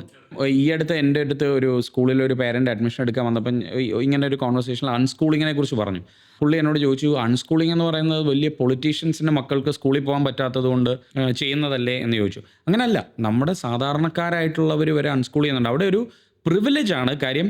ഒരു പേരൻറ്റ് ആ കുട്ടിയുടെ കൂടെ ഫുൾ ടൈം ആയിട്ട് സ്പെൻഡ് ചെയ്യാനുള്ള ഒരു പേരൻസിനും ആ സമയം വേണം, അതിനുള്ള ഫിനാൻഷ്യൽ കേപ്പബിലിറ്റി വേണം. ഇത് ഇപ്പൊ ഈ പറഞ്ഞ രണ്ട് കാര്യങ്ങളും, ഈ ഹോം സ്കൂളിങ്ങും അൺസ്കൂളിംഗ് എന്ന് പറഞ്ഞത്, ഇത് പലർക്കും ഇപ്പോഴും അറിയാത്ത കാര്യം, ഈ ഹോം സ്കൂളിംഗ് എന്ന് പറയുന്നത് എന്താണ്. ഇപ്പൊ ഹോം സ്കൂളിംഗ് ചെയ്യുവാണെങ്കിൽ, ഇപ്പൊ ഞാൻ എന്റെ കുഞ്ഞിന് ഹോം സ്കൂളിംഗ് ചെയ്യാൻ തീരുമാനിച്ചു, ഓക്കെ, പുറത്ത് വിടുന്നില്ല, പക്ഷെ ഏത് സിലബസിലായിരിക്കും ഞാൻ പഠിപ്പിക്കുക? ഈ ഓരോ ക്ലാസ്സിലെ എക്സാംസ് എങ്ങനെ, ഓരോ ക്ലാസ് എങ്ങനെ കഴിയും, അല്ലെങ്കിൽ അടുത്ത ലെവലിലോട്ട് എങ്ങനെ പോകും? അതിലത്തെ ഏറ്റവും വലിയൊരു ചോദ്യം എന്ന് വെച്ച് കഴിഞ്ഞാൽ, ഇവൻ ഹോം സ്കൂളിംഗ് പഠിച്ച് കഴിഞ്ഞാൽ ജോലിക്ക് ചെല്ലുമ്പോൾ ആ സർട്ടിഫിക്കറ്റിന് വാലിഡിറ്റി ഉണ്ടോ? ഇത് രണ്ടും വളരെ ഇമ്പോർട്ടൻ്റ് ആണ്. ഞാൻ ആദ്യം മാത്യു പറഞ്ഞ ചോദ്യത്തിന് ഒറ്റ വരിയിൽ ഉത്തരം പറയാം. ഹോം സ്കൂൾ ചെയ്ത കുട്ടികൾക്ക് ഇന്ത്യയിൽ പരീക്ഷ എഴുതാനുള്ള പ്രൊവിഷൻ ഉണ്ട്. NIOS, national institute of open schooling എന്ന് പറയുന്നതിൽ പ്രൈവറ്റായിട്ട് രജിസ്റ്റർ ചെയ്ത് നമുക്ക് അവിടെ അവരുടെ പരീക്ഷ എഴുതി 10ാം ക്ലാസ്സും 12ാം ക്ലാസ്സും ഒക്കെ പാസ്സായി ആ സർട്ടിഫിക്കറ്റ് നീറ്റിനോ കീമിനോ എല്ലാത്തിനും വാലിഡാണ്. ഓക്കെ, അപ്പോൾ അവിടെ ഒരു വാലിഡിറ്റിയുടെ പ്രശ്നമേ വരുന്നില്ല. ഇനിയും തൗഫീഖ് പറഞ്ഞ പോലെ പലപ്പോഴും പലർക്കും ഇതിനെക്കുറിച്ചൊരു ധാരണയില്ല, എന്താണ് ഹോം സ്കൂളിംഗ് എന്നുള്ളത്. ഇപ്പോൾ ഹോം സ്കൂളിംഗ് എന്ന് പറഞ്ഞാൽ നമ്മൾ കുഞ്ഞുങ്ങളെ വീട്ടിലിരുത്തി പഠിപ്പിക്കുന്നു എന്നുള്ളതാണ്. അവർക്ക് കരിക്കുലംസ് നമുക്ക് ഓൺലൈനിൽ നിന്ന് എടുക്കാം. ഇപ്പോൾ ICSEയുടെ കരിക്കുലം എടുക്കാം, CBSEയുടെ കരിക്കുലം എടുക്കാം, NIOSൻ്റെ കരിക്കുലം എടുക്കാം.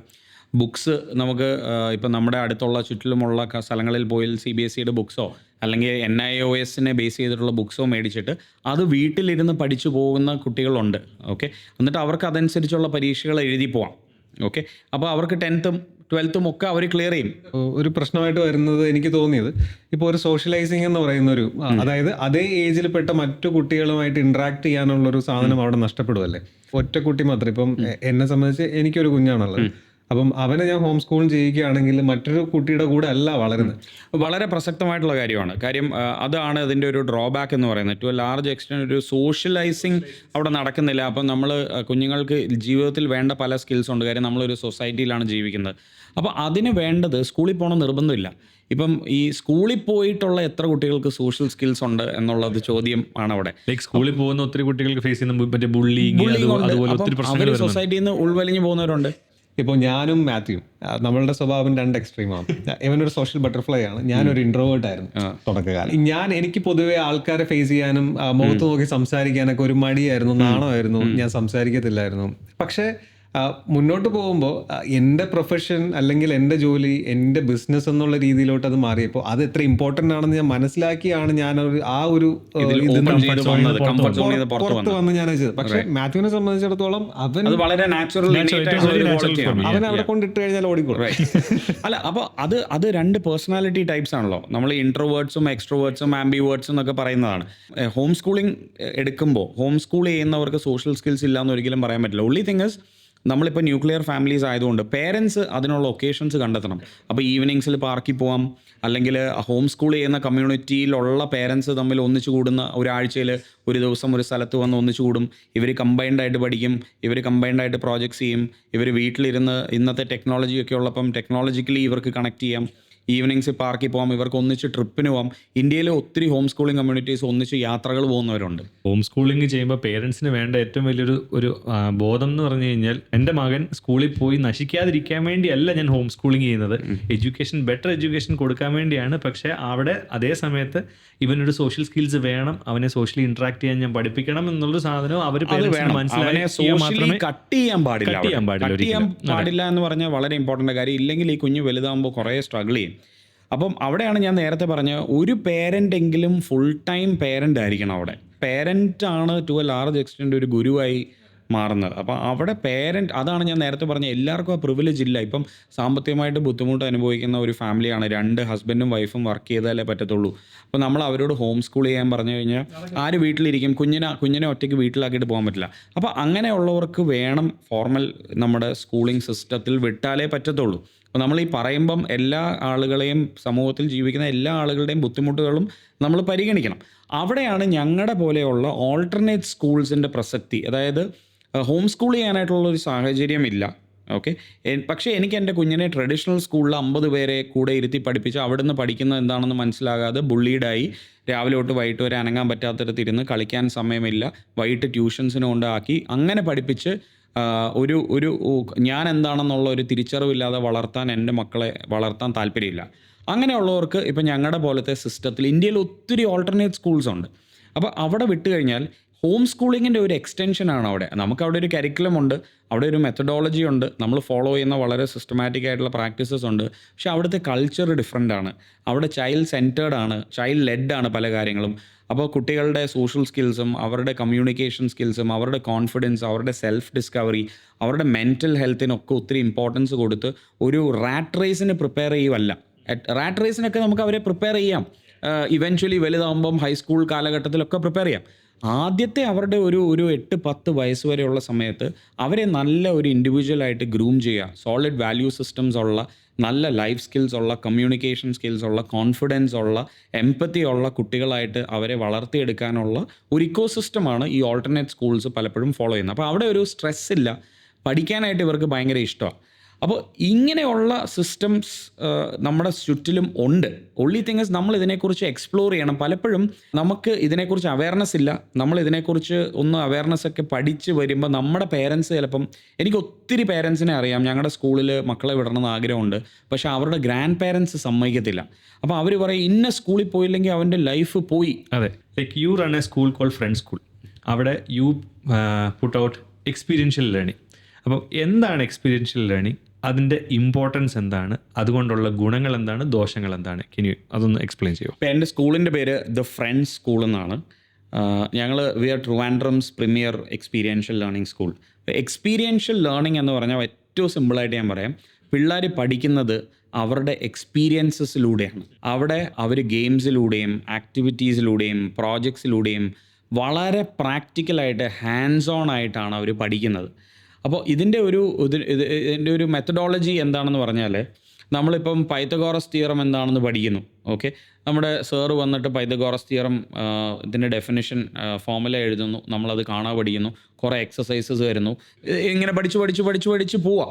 നാളെ നമ്മൾ ജീവിതത്തിൽ പൈത്തഗോറസ് തിയറം അപ്ലൈ ചെയ്യേണ്ട ഒരു സിറ്റുവേഷൻ വരുമ്പോൾ നമുക്കറിഞ്ഞൂടാ ഇവിടെ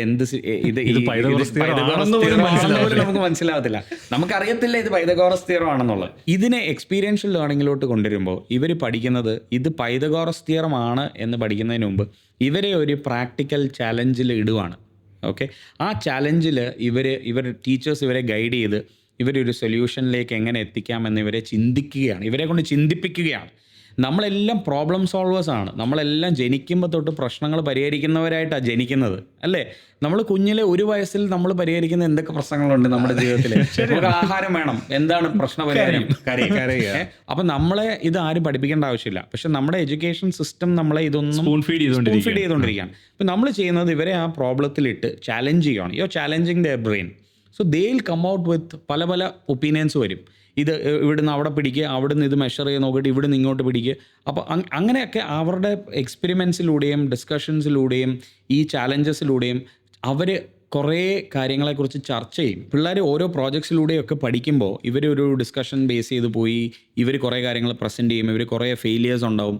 ഇത് ഫെയിലിയേഴ്സ് ആയിട്ടല്ല നമ്മൾ കൂട്ടുന്നത്, ലേണിംഗ് എക്സ്പീരിയൻസസ് ആയിട്ടാണ് കൂട്ടുന്നത്. അപ്പോൾ ഇതിലൂടെ ഇവർക്ക് ഒരു ഗൈഡഡ് ആയിട്ട് ഇവരെ ഇതിൻ്റെ ടോപ്പിക്കിൻ്റെ ഇൻട്രഡക്ഷൻ, കോൺസെപ്ഷ്യൽ ഇൻട്രഡക്ഷനിലോട്ട് വരുന്നു. അത് കഴിഞ്ഞ് ഇതിൻ്റെ തിയററ്റിക്കൽ സൈഡ് ഇവരെ പറഞ്ഞ് മനസ്സിലാക്കി പഠിപ്പിക്കുന്നു.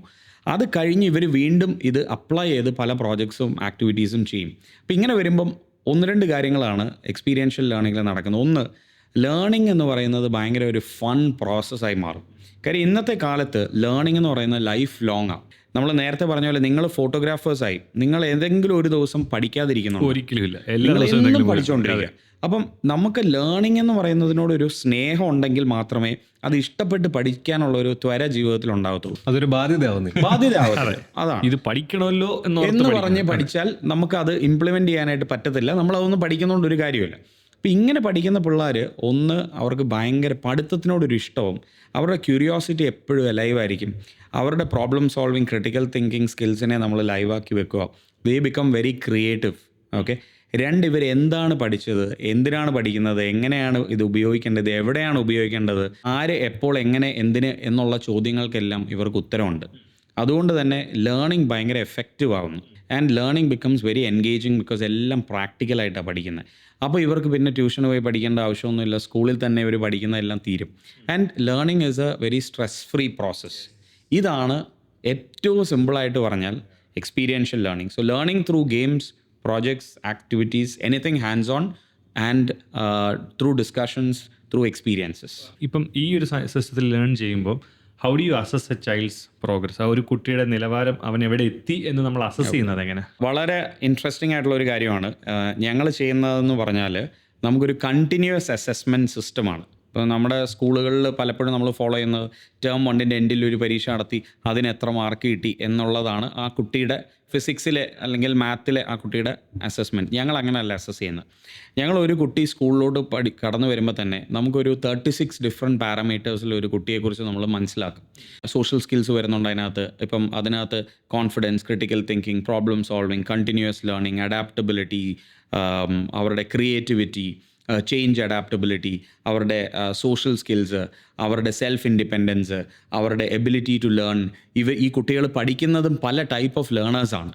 ഓക്കെ, അവരുടെ പേഴ്സണാലിറ്റി ടൈപ്സ്, അവർക്ക് മുമ്പിലോട്ട് വരാൻ മടിയുള്ളവരാണോ, അല്ലെങ്കിൽ അവർക്കൊരു കാര്യം കൊടുത്താൽ അവരെ കോൺസ്റ്റൻ്റ്ലി പുഷ് ചെയ്യണോ, അങ്ങനെ നമുക്കൊരു 10-36 എലമെൻറ്റ്സിൽ നമ്മൾ ഈ കുട്ടികളെ പല ടൈപ്പ് ഓഫ് ലേണേഴ്സ് എന്ന് പറഞ്ഞില്ലേ, അത് എന്തൊക്കെയായിരിക്കും? ലേണേഴ്സ് പല ടൈപ്പ് എന്ന് പറയുന്നത് നമ്മൾ ഓരോരുത്തരും നമ്മൾ പഠിക്കുന്നത് പല രീതിയിലാണ്. അത് പല സബ്ജക്ട്സിലും പലതാവും. അതായത് ഞാൻ ചിലപ്പം ചെയ്ത് പഠിക്കാൻ ഇഷ്ടപ്പെടുന്ന ഒരാളാണ്. അപ്പോൾ എന്നെ പറയുന്ന കിനെസ്തെറ്റിക് ലേണർ എന്നാണ്. മാത്യു ചിലപ്പോൾ വായിച്ചു പഠിക്കാൻ ഇഷ്ടമുള്ള ഒരാളായിരിക്കും. ആക്ച്വലി പറഞ്ഞാൽ നമ്മൾ സൊസൈറ്റിയിൽ 100 പേരെ എടുത്താൽ മെജോറിറ്റിയും കിനെസ്തെറ്റിക് ലേണേഴ്സ് ആയിരിക്കും. തൗഫീഖ് ചിലപ്പോൾ വിഷ്വൽ ലേണർ ആയിരിക്കും, കണ്ടുപഠിക്കാൻ ഇഷ്ടമുള്ളവരായിരിക്കും. അപ്പം നമ്മളെ പക്ഷേ സ്കൂളിൽ എങ്ങനെയാണ് പഠിപ്പിച്ചേക്കുന്നത്? എല്ലാം കാണാപ്പാടം പഠിക്കണം. എല്ലാം ടീച്ചർ വന്ന് പറയുന്നു, നമ്മൾ കാണാതെ പഠിക്കണം. അതായത് ഓഡിറ്ററി ലേണിംഗ് ആണ്. ഓക്കെ, നമ്മുടെയൊക്കെ പലപ്പോഴും സെക്കൻഡറി അല്ലെങ്കിൽ ടെറിഷറി ലേണിംഗ് മൊഡാലിറ്റി ആയിരിക്കും ഓഡിറ്ററി. നമ്മുടെ പ്രൈമറി ആയിട്ട് നമ്മൾ പഠിക്കാൻ ഇഷ്ടപ്പെടുന്നത് കിനെസ്തെറ്റിക്കലി ചെയ്ത് അല്ലെങ്കിൽ വിഷ്വലി കണ്ടായിരിക്കും. പക്ഷേ നമ്മുടെ സ്കൂളിംഗ് സിസ്റ്റത്തിൽ കേട്ട് പഠിച്ച് കാണാതെ പഠിക്കണം. ഈവൻ കെമിസ്ട്രി ലാബ് ഉണ്ടായിട്ട് പോലും കെമിസ്ട്രി ലാബിൽ മറ്റേ ട്യൂബ് ഇല്ലാത്തതുകൊണ്ട് teacher suppose this is A test you put a little bit of ഇതെന്ന് പറഞ്ഞിട്ടാണ് പഠിപ്പിക്കുന്നത്. കറക്റ്റ്, നിങ്ങൾ എക്സ്പീരിയൻസ് ചെയ്യുന്നില്ല. നേരെ മറിച്ച് അത് എക്സ്പീരിയൻസ് ചെയ്തിരുന്നെങ്കിൽ ലൈഫിൽ ഒരിക്കലും മാത്യു അന്ന് ആ കെമിസ്ട്രി ലാബിൽ പഠിക്കുന്ന ഒരു സാധനം മറക്കത്തില്ല. പല ടൈപ്പ് ഓഫ് ലേണേഴ്സ് എന്ന് പറയുന്നത് ഇതാണ്. അതിലും മാറ്റങ്ങൾ വരും. ഇപ്പോൾ എനിക്ക് ചിലപ്പോൾ ഇംഗ്ലീഷ് വായിച്ചു പഠിക്കാൻ ഇഷ്ടമായിരിക്കും, പക്ഷേ സയൻസിലോട്ട് വരുമ്പോൾ എനിക്ക് ചെയ്ത് പഠിക്കാനായിരിക്കും ഇഷ്ടം. എനിക്ക് വേറൊരു സബ്ജക്റ്റിലോട്ട് പോകുമ്പോൾ ചിലപ്പോൾ കണ്ടുപഠിക്കാനായിരിക്കും ഇഷ്ടം. ഞങ്ങൾ വാട്ട് വി ഡു ഇസ് ഓരോ കുട്ടിയെയും കുറിച്ച് വളരെ ഇൻഡെപ്ത് ആയിട്ടുള്ള ഒരു അനാലിസിസ് ഉണ്ട്. അപ്പോൾ ഓരോ കുട്ടിയും വിഷ്വൽ ആണോ, കിനെസ്തെറ്റിക് ആണോ, ഓഡിറ്ററി ആണോ, വോർക്ക് എന്ന് പറയും, VARK, visual, auditory, reading, writing, kinesthetic, അതാണ് VARK. അപ്പോൾ ഈ വോർക്ക് കോൺസെപ്റ്റ് അനുസരിച്ച്, മെത്തഡോളജി അനുസരിച്ച് നമ്മൾ കുട്ടികളെ അവരുടെ പ്രൈമറി എന്താണ്, സെക്കൻഡറി എന്താണ്, ടെറിഷറി എന്താണ്, അത് പല സബ്ജക്ട്സിൽ എങ്ങനെയാണെന്ന് നമ്മൾ ഐഡൻറ്റിഫൈ ചെയ്യും. ഇത് വളരെ ക്ലോസ് ഒബ്സർവേഷനിലൂടെയും ഒരു കണ്ടിന്യൂസ് പീരിയഡിലൂടെയും ഒക്കെ നമ്മൾ മനസ്സിലാക്കി എടുക്കുന്ന കാര്യങ്ങളാണ്. ഒരു ടീച്ചറിന്റെ അടിയിൽ വളരെ കുറച്ച് കുട്ടികൾ ഉണ്ടാകുമ്പോൾ ഇച്ചിരി എളുപ്പമാണ്. 45 പേരുണ്ടാകുന്നതിനെക്കാൾ 45 പേര് നമുക്ക് ചിന്തിക്കാൻ പോലും പറ്റത്തില്ല. ഒരു ക്ലാസ്സിൽ 45 കുട്ടികളെന്ന് പറഞ്ഞാൽ എൻ്റെ മാത്യു എനിക്ക് ഒരിക്കലും ഊഹിക്കാൻ പോലും പറ്റത്തില്ല എങ്ങനെയാണ് പഠിക്കുന്നതെന്ന്. ഞാൻ തമാശ പറയല്ല, കാര്യം ഞാൻ അങ്ങനെ ഒരു ക്ലാസ്സിലിരുന്ന് പഠിച്ചത്. അപ്പോൾ ഞങ്ങളുടെ സ്കൂളിൽ ഒരു ക്ലാസ്സിൽ 15 പിള്ളേരേ ഉള്ളൂ. ഈ ഓൾട്ടർനേറ്റ് സ്കൂൾസിലെല്ലാം അങ്ങനെ ആയിരിക്കും. ഒരു 20-22 പിള്ളേരിന് മുകളിൽ ഒരിക്കലും ഒരു ക്ലാസ്സിൽ ഉണ്ടാവത്തില്ല. അങ്ങനെ ഉണ്ടെങ്കിൽ പഠിക്കാൻ പറ്റത്തില്ല. ഏറ്റവും വലിയ ചാലഞ്ച് എന്താണെന്ന് അറിയോ? എൻ്റെ സ്കൂളിൽ നല്ല ക്വാളിറ്റി ടീച്ചേഴ്സിനെ കണ്ടെത്തുക എന്നുള്ളതാണ് ഞങ്ങളുടെ ഏറ്റവും വലിയ ചാലഞ്ച്. അതുകൊണ്ട് തന്നെ ഞാൻ വളരെ പ്രൗഡായിട്ട് പറയും, ഞങ്ങളുടെ സ്കൂളിലുള്ള ടീച്ചേഴ്സ് എല്ലാം will be the best. Okay, അതിൻ്റെ റീസൺ ഇസ് ഈ കഴിഞ്ഞ അക്കാഡമിക് ഇയറിൽ ഞങ്ങൾക്ക് 800 സംതിങ് റെസ്യൂമേഴ്സ് കിട്ടി. ആ റെസ്യൂമേന്ന് ഞങ്ങളൊരു 100-150 പേരെ എൻ്റെ അക്കാഡമിക് കോർഡിനേറ്റർ ടെലിഫോണിക് ഇൻ്റർവ്യൂ ചെയ്തു. അതിൽ നിന്ന് നമ്മളൊരു 40 പേരോളം ഇൻ പേഴ്സൺ ഇൻ്റർവ്യൂ ചെയ്തു. അതിലൊരു 25 പേര് ഡെമോ ക്ലാസ് ചെയ്തു. അതിൽ നിന്ന് ഞങ്ങൾ ഹയർ ചെയ്ത 6 പേരെയാണ്. അതായത് ഇമാജിൻ 800 ശിഷ്ടം ആളുകളെയും നമ്മൾ 6 ടീച്ചേഴ്സിനെ ഹയർ ചെയ്ത്. ഇതൊരു ചാലഞ്ചാണ്. ഈ വന്ന 800 റെസ്യൂമേഴ്സിൽ ഒരു 60% B.Ed ഉള്ള ഹൈലി ക്വാളിഫൈഡ് എക്സ്പീരിയൻസ്ഡ് ആയിട്ടുള്ള ടീച്ചേഴ്സിൻ്റെ റെസ്യൂമേഴ്സ് ആണ്. പക്ഷേ നമുക്ക് ഇവരെ ഒന്നും ഹയർ ചെയ്യാൻ പറ്റുന്നില്ല. The reason is I'm not saying they are not good teachers. They might be good teachers but they don't fit into the experiential learning system. കാര്യം അവർ നേരത്തെ പറഞ്ഞ പോലെ അവർ പഠിച്ചു വന്ന ഫോർമൽ സിസ്റ്റത്തിൻ്റെ കുഴപ്പമാണ്. അവർക്ക് പറഞ്ഞ് പഠിപ്പിച്ച് കാണാതെ പഠിപ്പിക്കാനേ അവർക്ക് പറ്റത്തുള്ളൂ.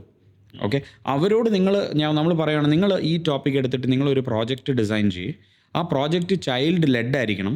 നിങ്ങൾ പറഞ്ഞു കൊടുത്ത് ചെയ്യിപ്പിക്കുകയല്ല, കുട്ടികളെ കൊണ്ട് പ്രോജക്റ്റിൻ്റെ സ്ട്രക്ചർ കൊടുത്തിട്ട് അവരെ കൊണ്ട് വർക്ക് ചെയ്യിപ്പിച്ച് അവർക്ക് ഡൗട്ട്സ് വരുമ്പം അവർക്ക് ഉത്തരം കൊടുക്കാതെ അവരെ കൊണ്ട് വീണ്ടും ചിന്തിപ്പിച്ച് അവരെ കൊണ്ട് ഡിസ്കസ് ചെയ്യിപ്പിച്ച് അവർ പ്രസൻറ്റ് ചെയ്ത് അവർ റിസർച്ച് ചെയ്ത് പഠിക്കണം. എന്നിട്ട് അങ്ങനെ ഒരു പ്രോജക്റ്റ് ഡിസൈൻ ചെയ്യാൻ പറഞ്ഞ് ഇവർക്കൊന്നും പറ്റത്തില്ല. അപ്പോൾ ഞങ്ങൾ അതുകൊണ്ട് തന്നെ ടീച്ചേഴ്സ് എന്നുള്ള വാക്ക് ഫോർമലി ഉപയോഗിക്കുമെങ്കിലും they are actually facilitators. They are only facilitating the learning process and creating an environment to facilitate the process of learning. അപ്പം ഞങ്ങൾ ആദ്യം നോക്കുന്ന ഒരു സ്കില്ലെന്ന് പറഞ്ഞാൽ ക്യാൻ ദേ അൺലേൺ? ഇത്രയും നാൾ വർക്ക് ചെയ്ത സിസ്റ്റം അൺലേൺ ചെയ്യാനുള്ള ഒരു മനസ്സുണ്ടോ? 2, do they have the ability to continuously learn? നമ്മൾ പഠിച്ച ഒരു സാധനത്തിലോട്ട് ഇന്ന് ഒരു ട്രെയിനിങ് കഴിഞ്ഞ് ഉടനെ കൊണ്ടുവന്നു എന്ന് പറയാൻ പറ്റില്ല. ഞങ്ങൾക്കൊരു ട്രെയിനിങ് ഉണ്ട്, വളരെ സിസ്റ്റമാറ്റിക് ആയിട്ടുള്ള ഒരു ട്രെയിനിങ് ഉണ്ട്, ഒരു മെൻറ്ററിങ് പ്രോസസ്സ് ഉണ്ട്, അതൊരു ഹാൻഡ്സ് ഓൺ ആണ്. അത് കഴിഞ്ഞ ഉടനെ ഇവർ എലിജിബിൾ ആയി എന്നുള്ളതല്ല, ദേ ആർ കണ്ടിന്യൂസ്ലി ലേണിംഗ്. എല്ലാ മാസവും ട്രെയിനിങ് ഉണ്ട്, കണ്ടിന്യൂസ് മെൻറ്ററിങ് ഉണ്ട്, അവർ തന്നെത്താനെ പഠിക്കണം. അപ്പോൾ അതിനുള്ളൊരു മനസ്സുണ്ടാകണം. Teachers should be students. Okay, that is why I said life long learning ആണ്. ഇന്ന് നിങ്ങളുടെ പ്രൊഫഷനിൽ നിങ്ങൾ ഫോട്ടോഗ്രാഫിയെക്കുറിച്ച് പഠിക്കുന്നത് പോലെ എന്നും ആസ് എ ടീച്ചർ ഞാൻ പുതിയ രീതികൾ ക്ലാസ്സിൽ എങ്ങനെ ഇംപ്ലിമെൻറ്റ് ചെയ്യാം, വ്യത്യസ്തമായിട്ട് എങ്ങനെ പഠിപ്പിക്കാം. കഴിഞ്ഞ വർഷം വളരെ സക്സസ്ഫുൾ ആയിട്ടുള്ള ഒരു പ്രോജക്റ്റ് അടുത്ത വർഷം വീണ്ടും ചെയ്യാൻ ഞാൻ സമ്മതിക്കത്തില്ല. വി വോണ്ട് സംതിങ് ഡിഫറെൻറ്റ്, പുതിയ എലമെൻറ്റ്സ് കൊണ്ടുവരണം. അപ്പോൾ ടീച്ചേഴ്സ് റിസർച്ച് ചെയ്യണം. ഞങ്ങൾക്ക് അവിടെ ഒരു ഗൈഡിങ് മെക്കാനിസം ഉണ്ട്. അപ്പോൾ ഇത് ഭയങ്കര ഇമ്പോർട്ടൻ്റ് ആണ്, unlearning and relearning and continuous learning. പിന്നെ വരുന്നതെന്ന് പറഞ്ഞാൽ ഡോണ്ട് ബി എ ടീച്ചർ. ഇതൊരു ഭയങ്കര ഇമ്പോർട്ടൻറ്റ് സ്കില്ലാണ്. Be a friend. അതായത് പലപ്പോഴും നമ്മൾ ഷട്ടപ്പ് ആൻഡ് സിറ്റ് ഡൗൺ, അതാണ് നമ്മുടെ സ്കൂളിൽ, പല സ്കൂളുകളിലും അങ്ങനെ. അത് പറ്റത്തില്ല. നമ്മുടെ കുട്ടികൾ they ask what, when, where, why, how, ഇതെല്ലാം അവരുടെ ചോദ്യങ്ങളാണ്. നമ്മൾ പല കാര്യങ്ങളും പഠിക്കാത്തത് is also to do with നമ്മളെ ആരത് പഠിപ്പിച്ചു എന്നുള്ളതിനകത്ത് ഭയങ്കര ഇമ്പോർട്ടൻ്റ് എലമെൻ്റ് ഉണ്ട്. അപ്പോൾ ഒരു ഫ്രണ്ടായി മാറണം. അപ്പോൾ ഞങ്ങളുടെ സ്കൂളിൽ കുട്ടികളും ടീച്ചേഴ്സും നമ്മൾ ലഞ്ച് ഡേറ്റ്സ് ഉണ്ട്. അവർ ഒറ്റയ്ക്കിരുന്ന് വർത്താനം പറയും. ഞങ്ങളുടെ കുഞ്ഞുങ്ങളൊക്കെ തറയിലിരുന്ന് പഠിക്കുന്നത്, ടീച്ചേഴ്സും തറയിലായിരിക്കുന്ന കുഞ്ഞുങ്ങളുടെ കൂടെ. ഒരാളും ബാക്കിലിരിക്കുന്നില്ല, വട്ടത്തിലാണ് ഇരിക്കുന്നത്. അപ്പോൾ ഒരു ടീച്ചറും ആ വട്ടത്തിൻ്റെ ഭാഗമാണ്, സർക്കിളിനകത്തായിരിക്കുന്നത്. അപ്പം ടീച്ചറിന് എപ്പോഴും എല്ലാവരും ഒരേപോലെ ആക്സസ് ചെയ്യും. അവിടെ എല്ലാവരും തുല്യരാണ്. ഒരാൾ ബാക്ക് ബെഞ്ചർ ഇല്ല, ഫ്രണ്ട് ബെഞ്ചർ ഇല്ല, മിഡിൽ ബെഞ്ചർ ഇല്ല. അപ്പോൾ ആ ഒരു സ്കില്ല്, ഒരു ഫൺ ലവിങ് പേഴ്സൺ ആണോ എന്നുള്ള ഒരു എലമെൻറ്റ് ഞങ്ങൾക്ക് ഭയങ്കര ഇമ്പോർട്ടൻ്റാണ്. So unlearn, relearn, continuously learn, be a fun loving person and have that mind to become a facilitator. Okay, and not think like a teacher always. ഇതുണ്ടെങ്കിൽ they are ready to join the friend school, and this is what we look for, and because of which it's very difficult to get നല്ല teachers. ഞാൻ എപ്പോഴും പറയും, come see the campus, come see ഞങ്ങളുടെ കുഞ്ഞുങ്ങൾ എങ്ങനെ പഠിക്കുന്നതെന്ന് കണ്ടു കഴിഞ്ഞിട്ട് അവിടെ ഞാൻ പറയുന്നത് go visit other alternate schools. നേരത്തെ മാത്യു ചോദിച്ച അസസ്മെൻ്റ് ഇതിലോട്ട് വരുമ്പം ഞാൻ നേരത്തെ പറഞ്ഞല്ലോ കണ്ടിന്യൂസ്. അപ്പോൾ ഈ പറയുന്ന ഫെസിലിറ്റേറ്റർ ആണ് അവിടെ ഈ കുഞ്ഞുങ്ങളെ അസസ് ചെയ്യുന്നത്. അപ്പോൾ ഓരോ കുട്ടിയെയും ഒരു 12 മാസത്തെ കാലയളവിൽ ഇവരിങ്ങനെ അസസ് ചെയ്ത് വരിക. ഈ അസസ്മെൻറ്റ് തന്നെയാണ് അടുത്ത ടീച്ചറിന് ഇവർ പാസ് ചെയ്യുന്നത്. നമ്മുടെ പഴയ ട്രഡീഷണൽ സ്കൂളിംഗ് സിസ്റ്റത്തിൽ അങ്ങനെ ഇല്ല. ഒരു പ്രോഗ്രസ് റിപ്പോർട്ടുണ്ട്, അതിൽ മാർക്ക് മാത്രമുണ്ട്, അവസാനം need improvement, can do better. ഞാൻ കഴിഞ്ഞ ദിവസം ഇവിടുത്തെ ഒരു വളരെ പോപ്പുലർ സ്കൂളിൽ one of the best schools, so called one of the best സ്കൂൾസിൽ പഠിച്ച ആളാണ്. ഇന്നും അവിടെ അഡ്മിഷന് വേണ്ടി ക്യൂ നിൽക്കുന്നുണ്ട്. അപ്പോൾ ഞാൻ എൻ്റെ 12th പ്രോഗ്രസ് റിപ്പോർട്ട് ഒരു നീലക്കറ 4 പേജുള്ള സാധനമാണ്. അപ്പോൾ അതിൽ ഞാൻ എടുത്തപ്പോഴത്തേക്ക് ഞാനന്ന് കൊമേഴ്സ് ആയിരുന്നു 12th. ഞാനന്ന് ഫൈനൽ എക്സാം പാസ്സായത് 92.5% ISC കൊമേഴ്സിലാണ് പാസ്സായത്. പക്ഷേ എൻ്റെ 3rd ടേം എക്സാമിന് ടീച്ചർ എഴുതിയേക്കുന്നത് need a lot of improvement എന്നാണ്. ഇപ്പോൾ ഞാൻ ടേം 1, ടേം 2, ടേം 3 നോക്കി, can do better, need improvement, need to work more hard, ഇതൊക്കെയാണ് എഴുതിയേക്കുന്നത്. അപ്പോൾ ഒരിക്കലും എന്നെക്കുറിച്ച് നല്ലത് പറഞ്ഞ് ഞാൻ കേട്ടിട്ടില്ല. നമ്മുടെ സ്കൂളിൽ നമ്മൾ ഫോക്കസ് ചെയ്യുന്നത് സ്ട്രെങ്ത്സാണ്. Okay, and strengths and areas for improvement. It is not these are challenges, okay, but we can work together. ഇതിനെ നമുക്ക് ഇമ്പ്രൂവ് ചെയ്യാനായിട്ട് സാധിക്കും. അപ്പോൾ ആ ഒരു അസസ്മെൻറ്റ്, അപ്പോൾ ഈ ഫസ്റ്റ് ഇയർ 1 ക്ലാസ് കഴിയുമ്പോൾ 1 ക്ലാസ്സിലെ ടീച്ചർ ആ ഒരു 12 മാസത്തെ അസസ്മെൻറ്റ് 2 ക്ലാസ്സിലെ ടീച്ചറിന് കൊടുത്ത്, ആ 2 ക്ലാസ്സിലെ ടീച്ചറും പല സമയത്തും ഈ കുട്ടിയുടെ മീറ്റിങ്സിലും പലപ്പോഴും ഒക്കെ ഭാഗമാണ്. അപ്പോൾ ഇവരൊരു കമ്പൈൻഡ് ഒരു ടീമായിട്ടാണ് പോകുന്നത്. അപ്പോൾ ഇത് നമുക്കറിയാം, ഈ കുട്ടിയുടെ ചാലഞ്ചസ് ഇന്നതൊക്കെയാണ്, ഈ കുട്ടിയുടെ സ്ട്രെങ്ത് ഇന്നതൊക്കെയാണ്. അപ്പോൾ ഇതാണ് നമ്മുടെ കണ്ടിന്യൂസ് അസസ്മെൻ്റ് എന്ന് പറയുന്നത്. അപ്പം അവിടെ ഒരു എക്സാം 30 മിനിറ്റിലൊരു പരീക്ഷ ഇട്ട് 3-ൽ 10-ൽ 50 8 മാർക്ക് കിട്ടി, യു ആർ വെരി ബ്രില്യൻറ്റ് എന്നുള്ളതല്ല. ചിലപ്പം അന്ന് ആ കുട്ടി ആ പരീക്ഷയിൽ 8 മാർക്ക് മേടിച്ചത് ഡസൻ മീൻ അവൻ ആ സബ്ജക്റ്റിൽ മിടുക്കനാണെന്ന്. അന്ന് ചോദിച്ച ചോദ്യങ്ങൾ അവൻ അറിയാമായിരുന്നു. ഓക്കെ, അപ്പോൾ അവിടെയാണ് ഈ കണ്ടിന്യൂസ് അസസ്മെൻറ്റിൻ്റെ ഒരു ഗുണം വരുന്നത്. കാര്യം ടീച്ചറിന് കറക്റ്റായിട്ട് അറിയാം അവൻ 8 മാർക്ക് മേടിച്ചു, ശരി, പക്ഷേ അവൻ ഇന്ന കാര്യങ്ങളിൽ വീക്ക്നെസ് ഉണ്ട്. ഓക്കെ, ഇപ്പോൾ ഡിവിഷൻ അറിഞ്ഞുകൂടാത്തൊരു കുട്ടിയായിരിക്കും മാത്തിൽ, ഭാഗ്യത്തിന് ആ ചോദ്യപേപ്പർ മുഴുവൻ സബ്ട്രാക്ഷനും അഡീഷനും മൾട്ടിപ്ലിക്കേഷനും ആയിരുന്നു. ഓക്കെ, ഒരു 20% ഉള്ളായിരുന്നു ഡിവിഷൻ. അവൻ എക്സെൽ ചെയ്തു, അവൻ 80% മേടിച്ചു. That doesn't mean he is good in math. He is good in math എന്നുള്ളതാണ്, പക്ഷേ he needs support in division. നമ്മളൊരു ഭാഷ, നമ്മൾ മലയാളികളാണല്ലോ, നമ്മൾ മലയാള ഭാഷ 1 വയസ്സിലോ 1.5 വയസ്സിലോ 2 വയസ്സിലോ നമ്മുടെ അച്ഛനും അമ്മയും നമ്മളെ എഴുതിപ്പിച്ച് വീട്ടിൽ ബോർഡ് വെച്ചിട്ട് ആ ആ എന്ന് എന്ന് പറഞ്ഞാലേ പഠിപ്പിച്ചേ. നമ്മളോട് സംസാരിച്ച് നമ്മളിത് കേട്ട് നമ്മൾ ആദ്യം പഠിക്കുന്നത് സംസാരിക്കാനാണ്. ഓക്കെ, അപ്പോൾ ഇതുപോലെയാണ് ഒരു ഭാഷ നമ്മളെ പഠിപ്പിക്കേണ്ടത്. ഒരു ലാംഗ്വേജ് എന്ന് പറയുന്നത് നമ്മൾ ആദ്യം ലിസൺ ചെയ്യണം. അങ്ങനെ ഒരു ഓപ്പർച്യൂണിറ്റി എനിക്ക് കിട്ടിയിട്ടില്ല. ഞാനതുകൊണ്ട് ഇപ്പൊ ഹിന്ദി സിനിമ കണ്ട് പഠിക്കാൻ ശ്രമിക്കുകയാണ്. അല്ലെ, ഹിന്ദി ക്ലാസ്സിൽ ടീച്ചർ മലയാളത്തിലോ ആയിരിക്കും മോസ്റ്റ്ലി സംസാരിക്കുന്നത്. ഹിന്ദിയിൽ സംസാരിക്കുന്ന ഹിന്ദി ക്ലാസ്സസ് വളരെ കുറവാണ്. മേക്കോ എന്ന് എഴുതിയവനാണ് ഞാൻ. അപ്പോൾ ഒരു ഭാഷ പഠിക്കേണ്ട ഓർഡർ എന്ന് പറഞ്ഞാൽ ആദ്യം കേൾക്കണം, അത് കഴിഞ്ഞ് നമ്മൾ വർത്തമാനം പറയണം, ഈ പറഞ്ഞ പോലെ അക്ഷരങ്ങൾ പഠിക്കുക, അത് കഴിഞ്ഞിട്ട് വേണം നമ്മളത് എഴുതാൻ. നമ്മളിവിടെ എല്ലാം തിരിച്ചാണ്, നമ്മൾ ആദ്യം എഴുതിപ്പിക്കുക. പക്ഷേ ഇന്നത്തെ കാലത്ത് ഒരു ഗുണമുണ്ട്. കാര്യം ഈ ഇത്രയും ഓൺലൈൻ കോണ്ടൻറ്റും ചാനൽസും ഒക്കെ ഉള്ളതുകൊണ്ട് കുഞ്ഞുങ്ങൾ ഇംഗ്ലീഷ് പഠിക്കുമ്പം അവരാദ്യം കേട്ടാണ് പഠിക്കുന്നത്. പണ്ടൊക്കെ നമ്മൾ ആദ്യം സ്കൂളിൽ ചെല്ലുമ്പോഴത്തേക്ക് ABCD എന്ന് പറഞ്ഞ് പഠിപ്പിക്കും. അത് കഴിഞ്ഞിട്ട് നമ്മളെ കൊണ്ട് CAT, അതും തെറ്റായ രീതിയാണ്. അങ്ങനെയല്ല പഠിപ്പിക്കുന്നത്. ഇംഗ്ലീഷ് എന്ന് പറയുന്നത് ഫോറിൻ ലാംഗ്വേജാണ്. അപ്പോൾ അതൊരു ഫോണിക്സ് സൗണ്ട്സ് വെച്ചിട്ട് പഠിപ്പിക്കേണ്ട ഒരു ഭാഷയാണ്. ഓരോ അക്ഷരത്തിനും ഒരു സൗണ്ടുണ്ട്. അപ്പോൾ ആ സൗണ്ട്സ് വെച്ച് പഠിപ്പിച്ചാൽ നമുക്ക് ബ്ലെൻഡ് ചെയ്ത് എളുപ്പം വായിച്ചു പോകാൻ പറ്റും. എനിക്ക് ഹിന്ദി ഭയങ്കര പാടുള്ള ഒരു ഭാഷയാണ്. മാത്യു പറഞ്ഞ പോലെ തന്നെയാണ്. അതിൻ്റെ റീസൺ ഇതാണ്, നമ്മൾ ഹിന്ദി പഠിച്ചത് കേട്ട് സംസാരിച്ചല്ല പഠിച്ചത്. അപ്പോൾ ഞാൻ കുറേ നാൾ എൻ്റെ ലൈഫിൽ ഡൽഹിയിൽ ജീവിച്ചിട്ടുണ്ട്. നമ്മൾ ജോലി ചെയ്തുകൊണ്ടിരുന്ന സമയത്ത് ബോംബെയിലൊക്കെ പോകും. അപ്പോൾ നമ്മൾ പല സമയത്തും നമുക്ക് ഹിന്ദി കോൺഫിഡൻ്റ്ലി സംസാരിക്കാൻ പറ്റാത്തതിൻ്റെ ഒരു ബുദ്ധിമുട്ടുണ്ടായിട്ടുണ്ട്. എൻ്റെ സെക്കൻഡ് ലാംഗ്വേജ് ഹിന്ദിയായിരുന്നു. ഞാൻ ICSEയിലാണ് പഠിച്ചത്. ICSEയിൽ സെക്കൻഡ് ലാംഗ്വേജ് എന്ന് പറഞ്ഞാൽ ഭയങ്കര കട്ടിയാണ്. ഞാൻ ഏതാണ്ട് എനിക്ക് തോന്നുന്നു ഒരു 8 വർഷമെങ്കിലും മിനിമം ഹിന്ദി പഠിച്ചു കാണും. 8 വർഷം ഹിന്ദി പഠിച്ച ഒരാൾക്ക് ഹിന്ദി ഓട്ടോക്കാരനോട് മാത്രമേ സംസാരിക്കാൻ പറ്റത്തുള്ളൂ എന്ന് പറഞ്ഞാൽ അതിൻ്റെ ദയനീയ അവസ്ഥയൊന്നും ആലോചിക്കണം. പക്ഷേ പിന്നീട് എനിക്ക് ഹിന്ദിക്ക് മാർക്കൊന്നും വളരെ കുറവായിരുന്നു. ഗ്രാമറും ഒക്കെ ഭയങ്കര പാടാണ്. വരുമ്പോൾ ഇത് വേണം, അത് ഭയങ്കര പാടായിരുന്നു. പക്ഷേ പിന്നീട് നമ്മൾ ജീവിതത്തിൽ ഹിന്ദി സിനിമയൊക്കെ കണ്ടു തുടങ്ങി, നമ്മൾ ഡൽഹിയിലൊക്കെ പോയി പലരോടും സംസാരിച്ചൊക്കെ തുടങ്ങിയപ്പം നമുക്ക് മനസ്സിലായി ഗ്രാമറൊന്നും നോക്കിയിരിക്കാതെ ധൈര്യമായിട്ട് അങ്ങോട്ട് സംസാരിക്കുക. ഓക്കെ, നമുക്ക് പറയാനുള്ള കാര്യങ്ങൾ അപ്പുറത്തിരിക്കുന്ന ആൾക്ക് മനസ്സിലാവുന്നുണ്ടോ, ഒരു പ്രശ്നമില്ല. ഇത് തന്നെയാണ് ഇംഗ്ലീഷിലും. മലയാളികളുടെ ഏറ്റവും വലിയ പ്രശ്നം എന്ന് പറയുമോ, മലയാളികളുടെ ഏറ്റവും വലിയ ഇംഗ്ലീഷ് സംസാരിക്കാനുള്ള പേടി ഗ്രാമർ കറക്റ്റാണോ എന്നുള്ളതാണ്. നമ്മൾ നോർത്ത് ഇന്ത്യയിൽ പോയി കഴിഞ്ഞാൽ അവർ ഭയങ്കര കോൺഫിഡൻ്റ് ആയിട്ട് ഇംഗ്ലീഷ് പറയും. ഓക്കെ, ഇംഗ്ലീഷ് ടീച്ചേഴ്സ് കേട്ട് കഴിഞ്ഞാൽ ചിലപ്പോൾ അവർ തൂങ്ങിച്ചാവും. കാര്യം ഗ്രാമർ അതിനകത്തില്ല, ഗ്രാമർ നശിപ്പിച്ച് കളയും.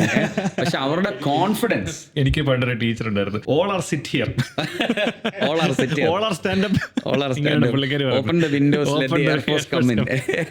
തമാശയായിട്ട് പറഞ്ഞല്ല, നോർത്ത് ഇന്ത്യയിൽ they are very confident. Okay, because they are not bothered about grammar. English grammar ബോധറില്ല. നമ്മളിവിടെ സംസാരിക്കാത്തതിൻ്റെ പ്രോബ്ലം ഇസ് നമ്മളിവിടെ ഗ്രാമർ എന്ന് പറഞ്ഞ് ഗ്രാമർ ഇമ്പോർട്ടൻ്റ് ആണ്, ഗ്രാമർ പഠിക്കണം, അതെല്ലാം ഉണ്ട്, അതില്ല എന്നല്ല ഞാൻ പറയുന്നത്. പക്ഷെ അതിനുപരി നമ്മൾ കുട്ടികളെ ഫ്രീ ആയിട്ട് കമ്മ്യൂണിക്കേറ്റ് ചെയ്യാനുള്ള, സംസാരിക്കാനുള്ള, ആ ലാംഗ്വേജിലുള്ള സംസാരിക്കാനുള്ള എബിലിറ്റി ബിൽഡ് ചെയ്യണം.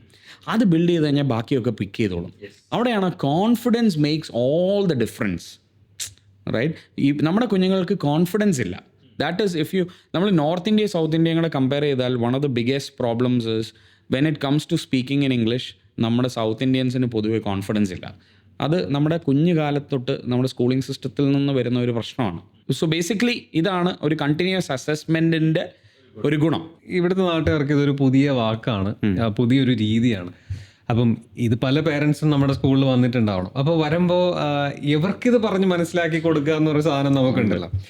അത് ചലഞ്ച് ഒത്തിരി ഫേസ് ചെയ്തിട്ടുണ്ട്. ഒരു ചലഞ്ചിങ് ഒരു ഇതായിരിക്കണം.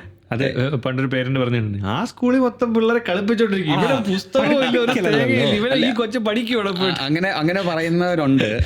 എനിക്ക് പല പല ഇൻസിഡൻസ് ഉണ്ടായിട്ടുണ്ട്. അതിൽ ഏറ്റവും കൂടുതൽ എനിക്ക് ഇൻട്രസ്റ്റിംഗ് തമാശയായിട്ട് തോന്നിയിട്ടുള്ളത്, നിങ്ങൾ ഞങ്ങളുടെ കുട്ടികളെ വെച്ച് എക്സ്പെരിമെന്റ് ചെയ്യുവാണോ എന്നാണ്. അതാണ് എക്സ്പീരിയൻഷ്യൽ ലേണിംഗ് എന്നുള്ളതാണ്. അതായത് ഞങ്ങൾ അവരുടെ കുട്ടികളെ എടുത്തിട്ട് ഗിന്നി പിഗ്സിനെ പോലെ എക്സ്പെരിമെന്റ് ചെയ്യണോ എന്നുള്ളതാണ്. അപ്പോൾ ഞാൻ നേരത്തെ എക്സ്പീരിയൻഷ്യൽ ലേണിംഗ് എന്താണെന്ന് പറഞ്ഞല്ലോ. അപ്പോൾ ഈ ഒരു പ്രോസസ്സ് നമ്മളെ പലപ്പോഴും പേരൻസിന് പറഞ്ഞ് മനസ്സിലാക്കുമ്പോൾ അവർ ഭയങ്കര എക്സൈറ്റഡ് ആകും. അവർ ഭയങ്കരമായിട്ട് സ്കൂളിൽ എൻറോൾ ചെയ്യാനായിട്ടുള്ള ഒരു മൈൻഡോടുകൂടിയാണ് വരുന്നത്. ആൻഡ് ഇതിനകത്ത് പേരൻസ് ഭയങ്കര ഇമ്പോർട്ടൻ്റ് ആണ് ഞങ്ങളുടെ ഈ സിസ്റ്റത്തിനകത്ത്. നമുക്ക് അങ്ങനെ ഹോംവർക്ക് ഒന്നും ഇല്ല. അപ്പോൾ അതുകൊണ്ട് ഹോംവർക്ക് ചെയ്യിപ്പിക്കുക എന്നുള്ളതല്ല, നമ്മളിവിടെ പഠിപ്പിക്കുന്നത് ഞാൻ നേരത്തെ പറഞ്ഞു, ചിന്തിക്കാൻ പഠിപ്പിക്കുക, ക്രിയേറ്റിവിറ്റി ഡെവലപ്പ് ചെയ്യുക, പ്രോബ്ലം സോൾവിങ് അവർക്കുണ്ട്, അതിനെ ഇൻടാക്റ്റ് ആയിട്ട് വെച്ച് അതിനെ നർച്ചർ ചെയ്യുക. അപ്പം ഇതേ സിസ്റ്റം വീട്ടിലും ഫോളോ ചെയ്യണം. ഇല്ലെങ്കിൽ കുട്ടി കൺഫ്യൂസ്ഡ് ആവും. അപ്പോൾ കുട്ടി വീട്ടിലൊരു സംശയം വന്ന് ചോദിച്ചാൽ പേരൻറ്റും അവിടെ ഇമ്മീഡിയറ്റ് ആയിട്ട് അവന് സ്ട്രെയിറ്റ് ആയിട്ടൊരു ആൻസർ കൊടുക്കാതെ അവനെ കൊണ്ട് ചിന്തിപ്പിച്ച് ആ പ്രശ്നം പരിഹരിക്കാൻ അവനെ കേപ്പബിൾ ആക്കുക എന്നുള്ളത് വീട്ടിലും ഫോളോ ചെയ്യണം. പേരൻസിനും ട്രെയിനിങ് സെഷൻസ് ഉണ്ട്, പേരൻസിന് ഓറിയൻറ്റേഷൻ ഉണ്ട്. പക്ഷേ പലപ്പോഴും ഇതിൻ്റെ അകത്ത് ഏറ്റവും വലിയ ഒരു പ്രശ്നം എന്ന് പറഞ്ഞാൽ ഇവർക്ക് ഇതിന് വരാനായിട്ട് ഭയങ്കര മടിയാണ്.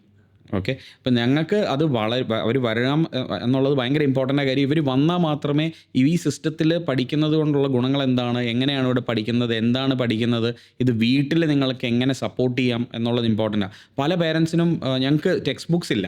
ഈ ടെക്സ്റ്റ് ബുക്സ് ഇല്ലാത്തത് ഭയങ്കര ടെൻഷനാണ്. കാര്യം എന്താണെന്ന് പറഞ്ഞാൽ ഈ ടെക്സ്റ്റ് ബുക്സ് എന്ന് പറയുന്ന സാധനം നമ്മൾ 1990-കളിൽ നമ്മൾ പഠിച്ച ടെക്സ്റ്റ് ബുക്സിൻ്റെ കളർ മാറ്റിയതും വെർഷൻ മാറ്റിയതുമാണ് ഇപ്പോഴും ഉപയോഗിക്കുന്നത്. നിറം മാറ്റി കളർ ഇതൊക്കെ ഗ്രാഫിക്സ് ഒക്കെ മാറ്റിയെന്നേ ഉള്ളൂ. കോണ്ടന്റ് പലതും സെയിം ആണ്. ഒരു കാര്യമില്ലാത്ത ടെക്സ്റ്റ് ബുക്ക്, ഒരു റെലവൻസ് ഇല്ല. അതിനകത്തൊരു 75-80% റെലവൻസ് ഇല്ല. അപ്പം ഞങ്ങൾ വർക്ക് ഷീറ്റ്സ് സ്വന്തമായിട്ട് ഡിസൈൻ ചെയ്തിട്ട്, അപ്പോൾ ഇതൊക്കെ പേരൻസ് മനസ്സിലാക്കിയിരിക്കണം. അപ്പോൾ ടെക്സ്റ്റ് ബുക്ക് ഇല്ലാത്തതുകൊണ്ട് ഇവരെ ട്യൂഷന് വിടാൻ പറ്റത്തില്ല. അപ്പോൾ ഞാൻ പറയുന്നത് ഫ്രണ്ട്സ് സ്കൂളിൽ പഠിക്കുന്ന കുട്ടികൾ ട്യൂഷന് പോകാൻ പാടില്ല എന്ന് എനിക്ക് വളരെ ഇമ്പോർട്ടൻ്റ് ആയിട്ടുള്ള കാര്യമാണ്. അപ്പോൾ ടെക്സ്റ്റ് ബുക്സ് കൊടുത്താൽ ഇവർ ട്യൂഷന് വിടും. അപ്പം ഇവർ ട്യൂഷന് വിടാൻ പാടില്ല എന്ന് ഇവർ അറിഞ്ഞിരിക്കണം. ട്യൂഷന് വിടുമ്പോൾ ഇവരെ ട്രഡീഷണൽ രീതിയിൽ പഠിപ്പിക്കും. അപ്പോൾ കുട്ടി സ്കൂളിൽ പഠിക്കുന്ന രീതിയായിട്ട് കൺഫ്യൂസ്ഡ് ആവും.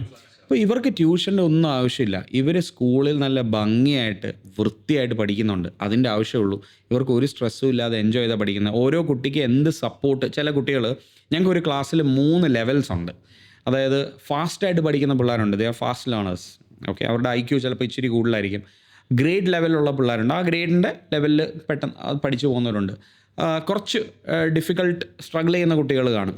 ഓക്കെ, അവർക്ക് ചിലപ്പം ഇപ്പോൾ തൗഫീക്ക്, നമ്മൾ 3 പേരും ഒരു ക്ലാസ്സിലാണെങ്കിൽ തൗഫീക്ക് ടക്കിനൊരു ചോദ്യം ആൻസർ ചെയ്തു, മാത്യു ഒരു 2-3 മിനിറ്റ് ചെയ്തു, ടീച്ചർ ഹാപ്പി, നിങ്ങൾ രണ്ടുപേരും അടിപൊളി. ജോർജ് 8 മിനിറ്റ് എടുത്തു. ഞാനിങ്ങനെ നാണം കെട്ട് ഇരിക്കുക, തല കുനിച്ച് ഇരിക്കുക. അപ്പോൾ ട്രഡീഷണൽ സ്കൂളിങ്ങിലാണെങ്കിൽ എന്നെ പറയാവുന്ന തെറികളും നാണം കെടുത്താവുന്ന രീതികളും, നീ നശിച്ചോ, നീ പൊട്ടനാണോ, നീ ബുദ്ധി ഇല്ലാത്തവനാണോ, നീ ട്യൂഷൻ പോകണോ. അപ്പോൾ പേരൻസ് ഇത് കേട്ട് ട്രോമറ്റൈസ്ഡ് ആയിട്ട് എന്നെ കൊണ്ട് ട്യൂഷനെ ഇറക്കും. ഞാൻ ട്യൂഷന് 120 പേരുള്ള മൈക്ക് വെച്ച് പഠിപ്പിക്കുന്ന സാറുമാർ, അല്ലെങ്കിൽ ട്രഡീഷണൽ സിസ്റ്റത്തിൽ വീണ്ടും ട്രോമറ്റൈസ് ചെയ്യുന്ന നല്ല ട്യൂഷൻ ടീച്ചേഴ്സ് ഉണ്ട്, ഇതില്ലാന്ന് ഞാൻ പറയുന്നില്ല, ഞാൻ ആരെ അടച്ചാക്ഷേപിക്കുകയല്ല. പക്ഷേ നമ്മുടെ സിസ്റ്റത്തിൻ്റെ ജനറൽ ആയിട്ടുള്ള കാര്യങ്ങളാണ് പറയുന്നത്. അപ്പോൾ ഞങ്ങൾ സ്കൂളിൽ ഓരോ ടോപ്പിക്കിന് 3 ലെവൽസ് ഉണ്ട്. അപ്പോൾ ഒരു ടീച്ചർ മാത്തിൽ ഇന്ന ടോപ്പിക് ഇൻട്രൊഡ്യൂസ് ചെയ്യുമ്പോൾ അതിൽ തൗഫീക്കിനെ പോലെ IQ ലെവൽ കൂടിയ കുട്ടിക്ക് തൗഫീക്കിനെ കൂടുതൽ ചലഞ്ച് ചെയ്തുകൊണ്ടിരിക്കണം. ഓക്കെ, അല്ലെങ്കിൽ തൗഫീക്കിൻ്റെ IQ ഡെഡായി പോകും.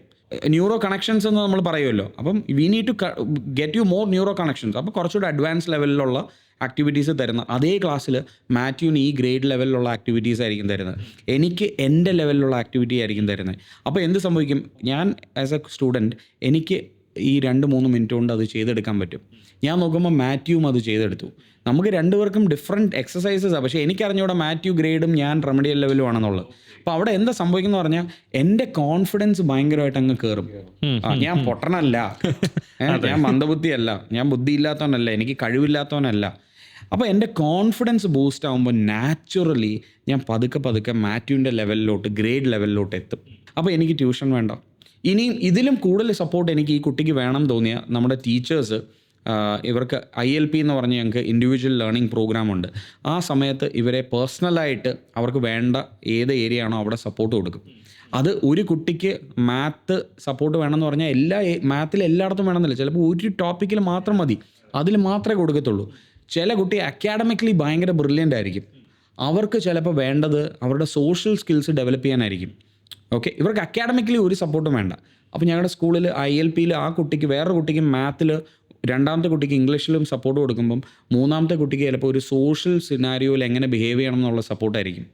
വേറൊരു കുട്ടിക്ക് ആങ്കർ എങ്ങനെ മാനേജ് ചെയ്യണം എന്നുള്ളതായിരിക്കും.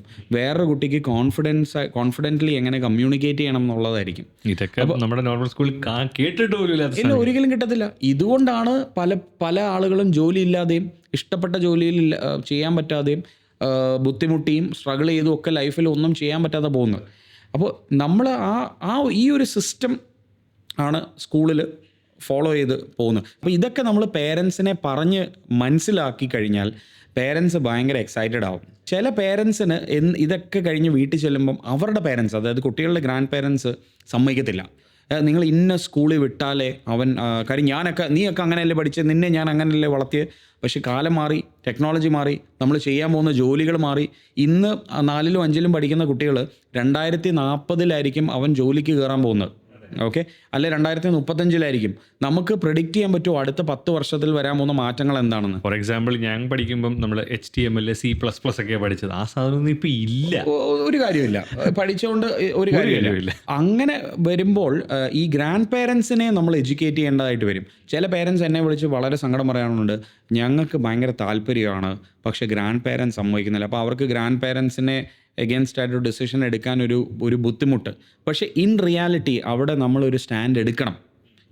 അവരെ ഇവൻച്വലി അവർ കുട്ടിയുടെ പ്രോഗ്രസ് ഒക്കെ കാണുമ്പം അവർ മനസ്സിലാവും ഇതിൻ്റെ എഫക്റ്റീവ്നെസ് എന്താണെന്ന്. അതുപോലെ ചില പേരൻസിന് ട്യൂഷന് വിട്ടാലേ മതിയാവത്തുള്ളൂ. അപ്പോൾ അവർ റിയലൈസ് ചെയ്യുന്നില്ല കുട്ടിക്കുണ്ടാവുന്ന ഡാമേജ് എന്താണെന്നുള്ളത് അവർ റിയലൈസ് ചെയ്യുന്നില്ല. ഭയങ്കര സ്ട്രെസ്ഫുൾ ആയിട്ടാണ് പോകുന്നത്. അപ്പം ഞങ്ങളിതൊക്കെ പേരൻസിനെ പറഞ്ഞ് മാക്സിമം മനസ്സിലാക്കും. ചില പേരൻസ് ഇപ്പോഴേ 2 വയസ്സൊക്കെ പ്രീ സ്കൂളിലൊക്കെ അഡ്മിഷൻ എടുക്കാൻ 2-2.5 വയസ്സുള്ളവർ വരുമ്പം എൻ്റെ കുട്ടി 1ാം ക്ലാസ്സിൽ ഇന്ന വയസ്സിൽ പോകണം, കാര്യം കുറച്ച് ഒരിക്കലും ഡിലേ വരാൻ പാടില്ല, കാര്യം എന്ന് പറഞ്ഞാൽ 16ാം വയസ്സിൽ എൻട്രൻസ് എഴുതുമ്പോൾ അവിടെ റിപ്പീറ്റ് ചെയ്യേണ്ടി വരും. അപ്പോൾ റിപ്പീറ്റ് ചെയ്യേണ്ടി വരുമ്പോൾ അവിടെ ഒരു വർഷം പോകുമ്പോൾ ആ വർഷം ഇവിടെ സേവ് ചെയ്യണം.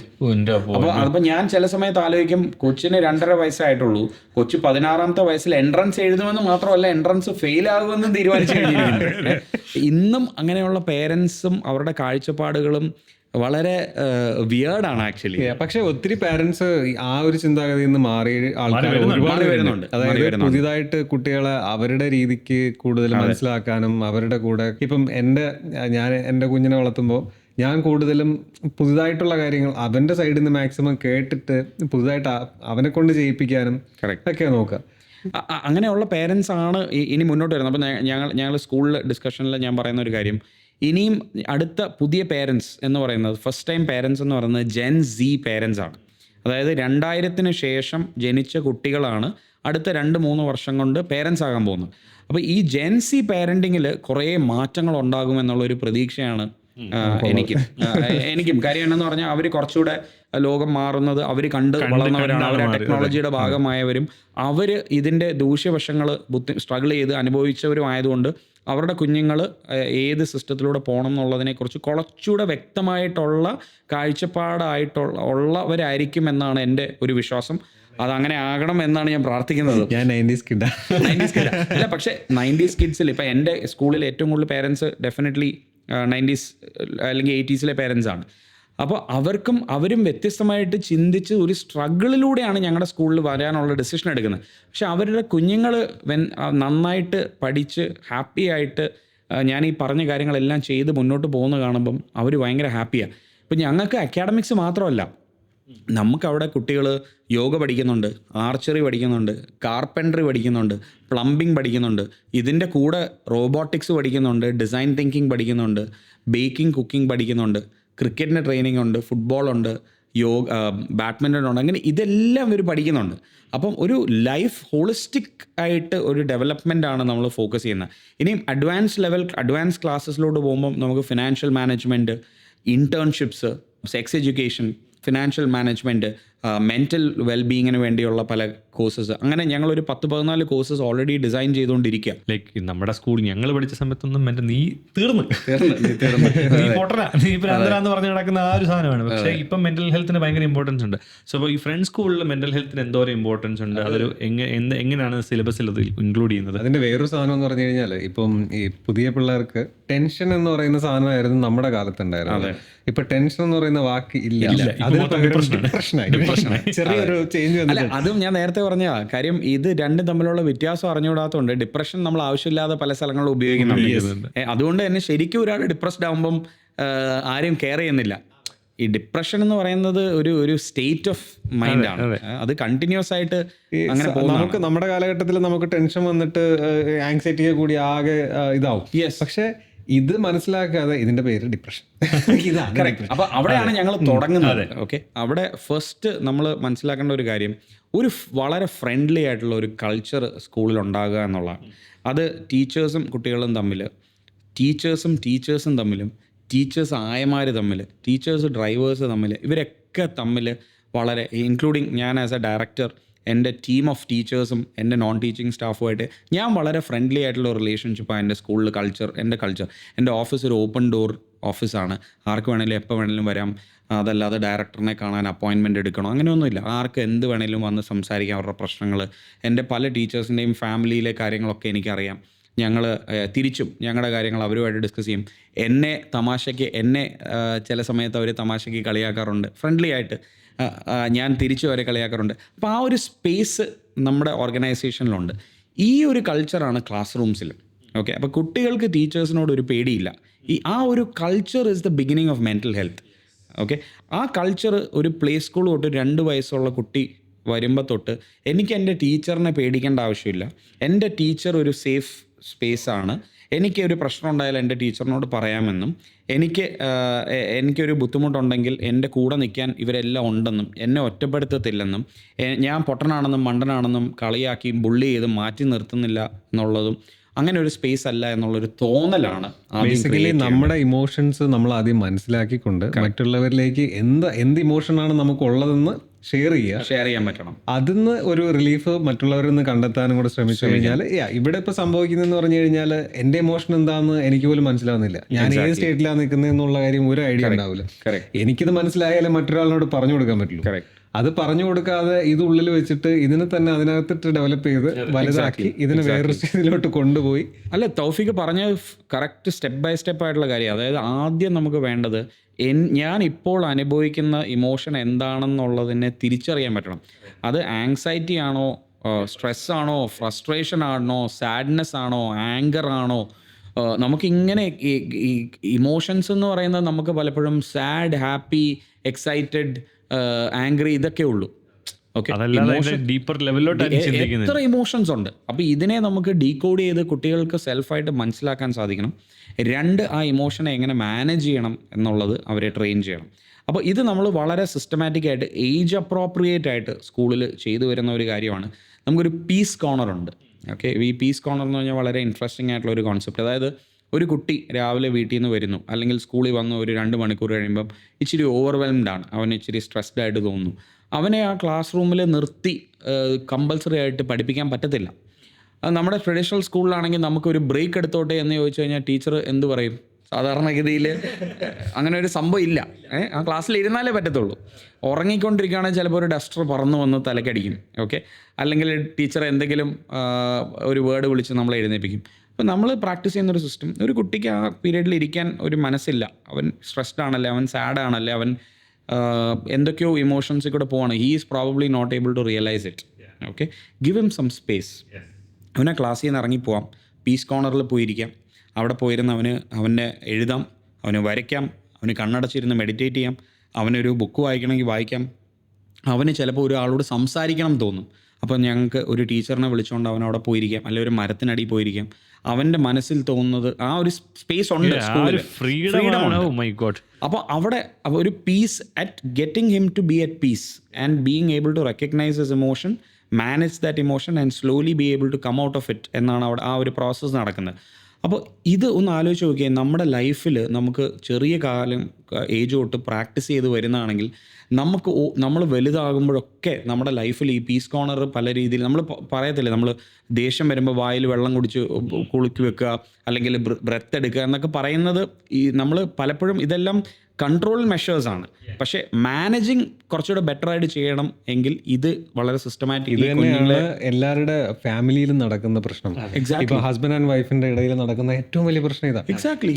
ഇപ്പൊ വർക്ക് ചെയ്യുന്ന ഹസ്ബൻഡ് ആണെങ്കിൽ ആളിന് നല്ല സ്ട്രെസ് ഉണ്ടാവും, ടെൻഷൻ ഉണ്ടാവും, വർക്ക് റിലേറ്റഡ് ഒരുപാട് കാര്യങ്ങളുണ്ടാവും.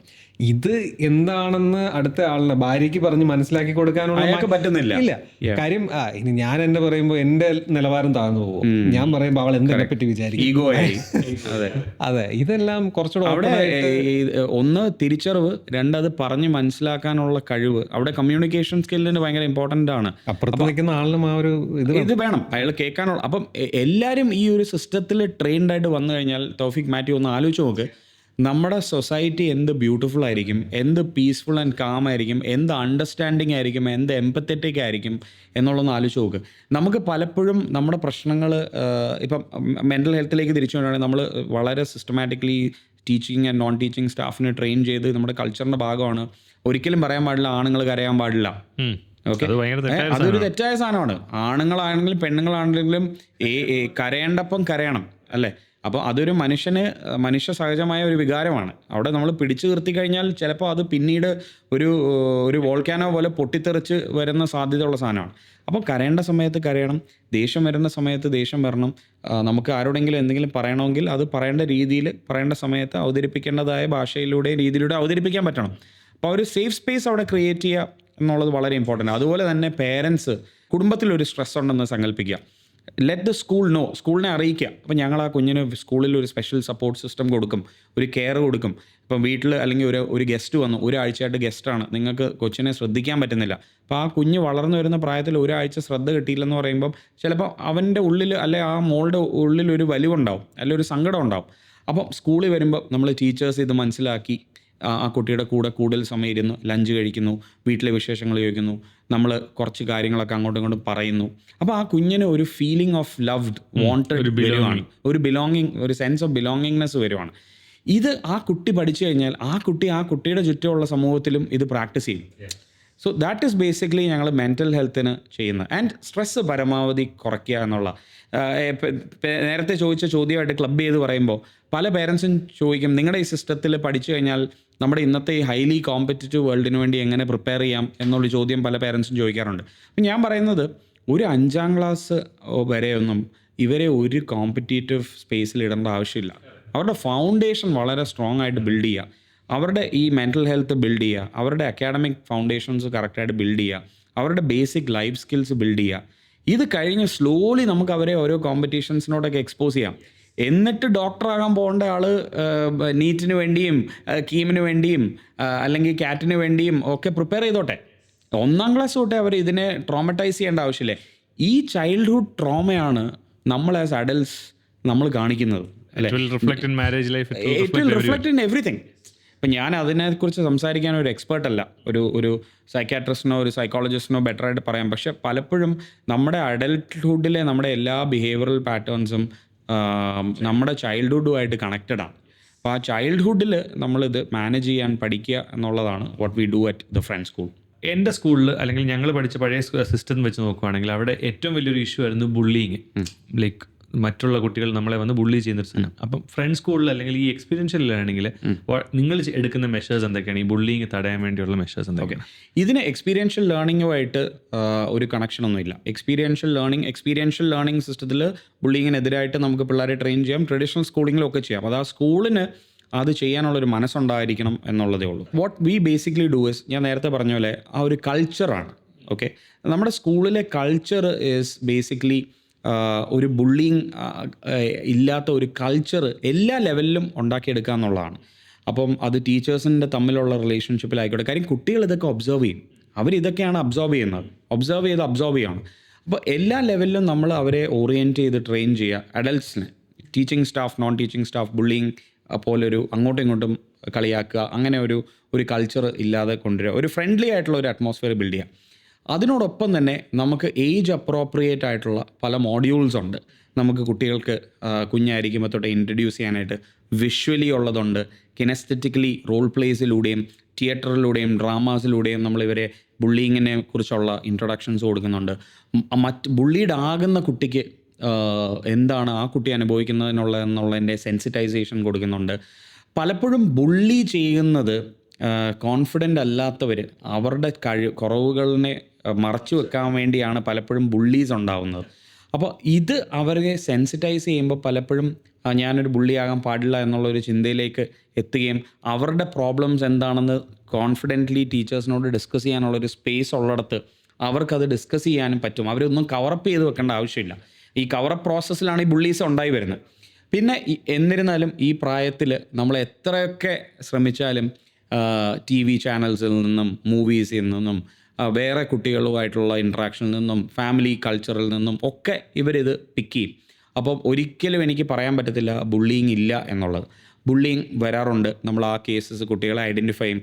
അവരെ നമ്മൾ ബുള്ളീസിനെ നമ്മൾ ട്രീറ്റ് ചെയ്യുന്ന രീതിയാണ് ഡിഫറെൻ്റ് ആവുന്നത്. നമ്മൾ അവരെ വിളിച്ച് അവരുമായിട്ടുള്ള ഒരു കമ്മ്യൂണിക്കേഷനാണ് ആദ്യമേ അവിടെ ഒരു ഫയറിംഗ് ഇല്ല, ആദ്യമേ അവരോട് ദേഷ്യപ്പെടുകയല്ല. എന്തുകൊണ്ടാണ് ഈ കുട്ടി ഒരു ബുള്ളി ആവുന്നതെന്ന് മനസ്സിലാക്കാനാണ് നമ്മൾ ശ്രമിക്കുന്നത്. കോർ ഇഷ്യൂ കണ്ടുപിടിക്കുക. ചിലപ്പോൾ വീട്ടിൽ അറ്റൻഷൻ കിട്ടാത്തതായിരിക്കും, അല്ലെങ്കിൽ വീട്ടിൽ രണ്ടാമത്തെ ഒരു കുട്ടി ഉണ്ടായി, അപ്പം പേരൻസിൻ്റെ അറ്റൻഷൻ അങ്ങോട്ട് പോയി, അപ്പോൾ ഈ മോൻ ഫീൽ റിജക്റ്റഡ് അല്ലെങ്കിൽ അൺവാണ്ടഡ്. അപ്പം അതാണ് ഇവിടെ വാണ്ടഡ് ആകാനുള്ള ഒരു ശ്രമമായിരിക്കും. അപ്പോൾ എന്താണ് ഈ കുട്ടിയുടെ കോർ ഇഷ്യൂ എന്ന് നമ്മൾ മനസ്സിലാക്കാനാണ് ആദ്യം ശ്രമിക്കുന്നത്. അത് വളരെ ഫ്രണ്ട്ലി ആയിട്ടുള്ള ഒരു കോൺവെർസേഷനാണ് അവിടെ നടക്കുന്നത്. We are with you, we are here to help you, we are together എന്നുള്ളൊരു ഫീലിംഗ് ആ കുട്ടിക്ക് ഉണ്ടാക്കി കൊടുക്കുക. ഈ കോൺവെർസേഷനെ ബേസ് ചെയ്ത് പേരൻസിനോട് സംസാരിക്കും, അവർക്ക് നമ്മൾ ഫീഡ്ബാക്ക്സ് കൊടുക്കും. നമുക്ക് സ്കൂളിൽ സപ്പോർട്ട് ചെയ്യുന്ന കൺസൾട്ടിങ് സൈക്കോളജിസ്റ്റും തെറപ്പിസ്റ്റുകളും ഒക്കെ ഉണ്ട്. അവരുടെ അടുത്തുനിന്ന് നമ്മൾ ഫീഡ്ബാക്ക്സ് എടുക്കും. നമ്മൾ ഈ കുട്ടിയെ ക്ലാസ്സിൽ എങ്ങനെ ഹാൻഡിൽ ചെയ്യണം, ഈ കുട്ടിയുടെ ഫ്രണ്ട്സ് സർക്കിളിൽ നമ്മൾ എന്തൊക്കെ സപ്പോർട്ട് സിസ്റ്റം ക്രിയേറ്റ് ചെയ്യണം, ഇതെല്ലാം മനസ്സിലാക്കിയാണ് നമ്മൾ ആ ബുള്ളി ഐഡൻറ്റിഫൈ ചെയ്ത് അതിനെ ഓവർകം ചെയ്യാനായിട്ട് ആ കുട്ടീനെ ഹെൽപ്പ് ചെയ്യുന്നത്. പലയിടത്തും സംഭവിക്കുന്നത് നമ്മൾ ഉടനെ പേരൻസിനെ വിളിക്കുന്നു, നിങ്ങൾ കൊച്ചിനെ വളർത്തുന്നത് ശരിയല്ല, നിങ്ങളുടെ കുട്ടി അങ്ങനെയാണ് ഇങ്ങനെയാണെന്ന് പറയുന്നു. അപ്പോൾ അവിടെ നടക്കുന്നത് എന്താ, അവനെയും ട്രോമറ്റൈസ് ചെയ്യുകയാണ്, അവൻ്റെ പേരൻസിനെയും ട്രോമറ്റൈസ് ചെയ്യുക. പേരൻസ് വീട്ടിൽ പോയി കൊച്ചിനെ ഇതിനും മുതലേ ട്രോമറ്റൈസ് ചെയ്യും. Instead of finding the core issue നമ്മൾ we are beating around the bush and blaming everybody else. അസുഖം എന്താണെന്ന്, എന്തുകൊണ്ടാണ് അസുഖം ഉണ്ടാകുന്നതെന്ന് അറിയാതെ മരുന്ന് കഴിച്ചുകൊണ്ടിരിക്കുകയാണ്. അതുപോലെ തന്നെ ഒരു ഇമ്പോർട്ടൻറ്റ് ക്വസ്റ്റൻ ആണ് സെക്സ് എഡ്യൂക്കേഷൻ. ഞങ്ങൾ പഠിച്ച സ്കൂളിലൊക്കെ 9ാം ക്ലാസ്സിൽ ഇതൊരു ചാപ്റ്റർ ആയിട്ടുണ്ടായിരുന്നു. പക്ഷേ ആ ടീച്ചർമാർ പറഞ്ഞു നിങ്ങൾ 10ാം ക്ലാസ്സിൽ പഠിക്കും. 10ാം ക്ലാസ്സിൽ ചെന്നാൽ പറഞ്ഞു നിങ്ങൾ 9ാം ക്ലാസ്സിൽ പഠിച്ചതല്ലേ, അതിനപ്പോൾ ഇതിനെപ്പറ്റി പറയണ്ടല്ലോ. അപ്പം ഞങ്ങളുടെ സെക്സ് എഡ്യൂക്കേഷൻ അങ്ങനെ സാധനം ഇല്ലായിരുന്നു, അങ്ങനെ ടോപ്പിക്കേ ഇല്ലായിരുന്നു. അപ്പം ഇന്നത്തെ കാലത്ത് അത് ഭയങ്കര ഇമ്പോർട്ടൻ്റ് ആണ്. കാരണം നമ്മളത് കറക്റ്റ് പറഞ്ഞ് കുട്ടികൾക്ക് കൊടുത്തില്ലെങ്കിൽ അവരെന്തായാലും ഇത് ഗൂഗിളിൽ പോയി തപ്പും. അപ്പം they will get A load of wrong information. അപ്പം നമ്മളത് ഈ എക്സ്പീരിയൻഷ്യൽ ലേണിംഗിലും ഫ്രണ്ട്സ് സ്കൂളിലും എങ്ങനെയാണ് അത് ഹാൻഡിൽ ചെയ്യുന്നത്? മാത്യു പറഞ്ഞതിൽ തന്നെ സെക്സ് എഡ്യൂക്കേഷൻ എന്ന് പറയുന്നത് 9ാം ക്ലാസ്സിൽ പഠിക്കേണ്ട സാധനമല്ല. അപ്പം നമ്മൾ പലപ്പോഴും സെക്സ് എഡ്യൂക്കേഷൻ എന്ന് പറയുമ്പോൾ നമ്മൾ ആ സെക്സ് എന്നുള്ള പ്രോസസ്സിനെ, ഇന്റർകോഴ്സ് എന്നുള്ള പ്രോസസ്സിനെ മാത്രമേ കുറിച്ച് ചർച്ച ചെയ്യുന്നത്. അതെ, വളരെ കറക്റ്റ്. അതാണ് ഈ 9ാം ക്ലാസ്സിൽ 10ാം ക്ലാസ്സിലും പഠിക്കുന്നത്. എനിക്ക് എപ്പോഴും ഓർമ്മയുണ്ട്, ഞാൻ പഠിച്ച സ്കൂളിൽ മാത്യു പറഞ്ഞ പോലെ തന്നെ 10ാം ക്ലാസ്സിൽ എനിക്ക് ആ സെഷൻ ഉണ്ടായിരുന്നു. പക്ഷേ ആ ടോപ്പിക്ക് വന്നതും പോയതും ഞങ്ങളുടെ ക്ലാസ്സിൽ ആർക്കും മനസ്സിലായില്ല. എന്നിരുന്നാലും നമ്മളൊക്കെ ഈ ഇൻ്റർനെറ്റിലും ഒക്കെ എക്സ്പോസ്ഡ് ആയതുകൊണ്ട് നമ്മൾ പാരലൽ സോഴ്സസ് ഓഫ് ഇൻഫർമേഷൻ തേടി പോകുന്ന ഒരു കാലഘട്ടം നമ്മുടെ ഓരോ ടീനേജ് കാലത്തിലുണ്ട്. ആ കാലഘട്ടം ഓരോ വർഷം കഴിയും തോറും, ജനറേഷൻ കഴിയും തോറും ഈ പഴയ പോലെയല്ല, ജനറേഷൻ ഗ്യാപ്പ് വളരെ ചെറുതായി വരിക. പണ്ട് ഇപ്പോൾ സിമ്പിളായിട്ട് പറഞ്ഞാൽ ഒരു കുട്ടി ആദ്യമായിട്ട് ഫോണിന് എക്സ്പോസ്ഡ് ആവുന്നത് 14 വയസ്സിലോ 15 വയസ്സിലോ ആണെങ്കിൽ ഇന്ന് പല കുട്ടികളും ഫോണിന് എക്സ്പോസ്ഡ് ആവുന്നത് 8 വയസ്സിലോ 9 വയസ്സിലോ അതിലും താഴെയാണ്. ഓക്കെ, ഇതൊരു സാഡ് റിയാലിറ്റിയാണ്. ഞങ്ങൾ ഒത്തിരി കുട്ടികളുമായിട്ട് ഇൻട്രാക്ട് ചെയ്യുന്ന, ഞങ്ങൾ സമ്മർ ക്യാമ്പ്സ് നടത്താറുണ്ട്. അപ്പോൾ ഈ സമ്മർ ക്യാമ്പ്സിൽ എനിക്ക് 16 വയസ്സുള്ള കുട്ടികൾ വരും. അപ്പോൾ ഞങ്ങൾ വർഷങ്ങളായിട്ട് ഈ പല സ്കൂൾസിൽ നിന്നും പല ഏജ് ഗ്രൂപ്പിലുള്ള കുട്ടികളുമായിട്ട് ഇൻട്രാക്ട് ചെയ്യുമ്പോൾ നമുക്കറിയാം അത് ആൺകുട്ടികൾ മാത്രമല്ല പെൺകുട്ടികളും. നമ്മൾ മനസ്സിലാക്കേണ്ട ഒരു കാര്യം, വളരെ ഏർലി ഏജിലെ കുട്ടികൾക്ക് ഇന്ന് ഫിസിക്കൽ ഡെവലപ്മെൻറ്റ്സ് വരുന്നുണ്ട്. ഇപ്പോൾ പണ്ട് 14 വയസ്സിൽ പെൺകുട്ടികൾക്ക് പീരിയഡ്സ് വന്നുകൊണ്ടിരുന്നത് 12 വയസ്സായി. ഇന്ന് 8-9 വയസ്സിൽ പെൺകുട്ടികൾക്ക് പീരിയഡ്സ് വന്ന് തുടങ്ങുന്നുണ്ട്. എല്ലാ കുട്ടികൾക്കും അങ്ങനെയാണെന്നല്ല പറഞ്ഞ്, പക്ഷേ ഒരു മെജോറിറ്റിയാണ് നമ്മുടെ ഫുഡ് ഹാബിറ്റ്സും നമ്മുടെ ചേഞ്ചസ് ഇൻ നമ്മുടെ എവല്യൂഷൻ DNA എല്ലാ ഭാഗമാണ് അതിൻ്റെ. അപ്പോൾ നമ്മൾ ഈ സെക്സ് എഡ്യൂക്കേഷൻ എന്ന് പറയുന്നത് starts from a very early age. Okay, അത് is not just about intercourse, it is about knowing your body. ഇപ്പം ആണുങ്ങളെ സംബന്ധിച്ചോളം ഇറ്റ് ഈസ് പീനസ്. ഓക്കെ, നമ്മൾ വീട്ടിൽ ഇതിന് ശുഷു എന്നും പി എന്നും ഒക്കെ പല പേരിട്ടാണ് ഇതിന് കുഞ്ഞിലേ തൊട്ടേ. അപ്പം നമ്മുടെ കുടുംബങ്ങളിൽ, നമ്മുടെ വീടുകളിൽ ഒരു ബോഡി പാർട്ടിന് ഇന്നതാണ് പേര് എന്ന് പറയുന്നത് പോലും തെറ്റാണ്. ടാബുവാണ്, അത് ടാബുവാണ്. പേരൻസിന് അത് പറയാൻ നാണക്കേടാണ്. ഞാൻ ഇപ്പോഴും ഓർക്കുന്നത്, എൻ്റെ ബയോളജി ക്ലാസ്സിൽ ഈ ടോപ്പിക്സ് ഇൻ്റർകോഴ്സ് എന്ന് പറയുന്ന ടോപ്പിക്ക് വന്ന സമയത്ത് ഗേൾസ് വെജൈന എന്നാണ് പറയുന്നത്. പെണ്ണുങ്ങളുടെ വെജൈന അല്ല, the outer opening is called vulva. Okay, അപ്പോൾ ബയോളജി പഠിപ്പിക്കുന്ന ടീച്ചറിന് പോലും ആ പഠിപ്പിക്കുന്ന ചാപ്റ്ററിൻ്റെ പ്രസക്തമായ ഭാഗത്തെ പോലും തെറ്റായിട്ടാണ് പഠിപ്പിക്കുന്നത്. ഓക്കെ, അപ്പോൾ what we basically do is, വളരെ ചെറിയ ഏജ് തൊട്ടേ കുഞ്ഞുങ്ങളുടെ ബോഡി പാർട്സിൻ്റെ ശരിയായ പേരെന്താണെന്ന് അവരെ അറിഞ്ഞിരിക്കണം. ഓക്കെ, അവിടെ നിന്നാണ് ഇത് തുടങ്ങുന്നത്. ഇത് വീട്ടിലും പ്രാക്ടീസ് ചെയ്യണം. ഓക്കെ, ഇപ്പോൾ സ്കൂളിൽ പീനസ് എന്ന് പറഞ്ഞിട്ട് വീട്ടിൽ ചെല്ലുമ്പം കുട്ടി പറയാണ്, അമ്മ എൻ്റെ പീനസ് വേദന എടുക്കുന്നു എന്ന് പറയുമ്പം അമ്മ പറയാണ്, പീനസ് അങ്ങനെ ആരോടും പറയല്ലോ, ചുച്ചു എന്ന് പറയണം എന്ന് പറഞ്ഞു കഴിഞ്ഞാൽ പ്രശ്നമായി. അപ്പോൾ ഇതിനാണ് നേരത്തെ പറഞ്ഞ പേരൻസ് ഓറിയൻറ്റേഷൻ വരണം എന്ന് പറയുന്ന കാര്യം. അപ്പോൾ നമ്മുടെ സ്കൂളിൽ ഇതിനൊരു സിസ്റ്റമാറ്റിക് ആയിട്ടുള്ള ഒരു അപ്രോച്ച് ഉണ്ട്. ബട്ട് എന്നിരുന്നാലും സെക്സ് എഡ്യൂക്കേഷൻ എന്ന് പറയുന്നത് it has to start at home. Okay, it is not the school's responsibility. School will aid it. School അതിനെ സപ്പോർട്ട് ചെയ്യും, അതിനൊരു സിസ്റ്റമാറ്റിക് പ്രോസസ്സ് ഡ്രൈവ് ചെയ്യും, എല്ലാം വരും. ഗുഡ് ടച്ച് ബാഡ് ടച്ച് എന്നല്ല, അവിടെയും തെറ്റാണ്. There is nothing called good and bad touch, it is safe and unsafe touch.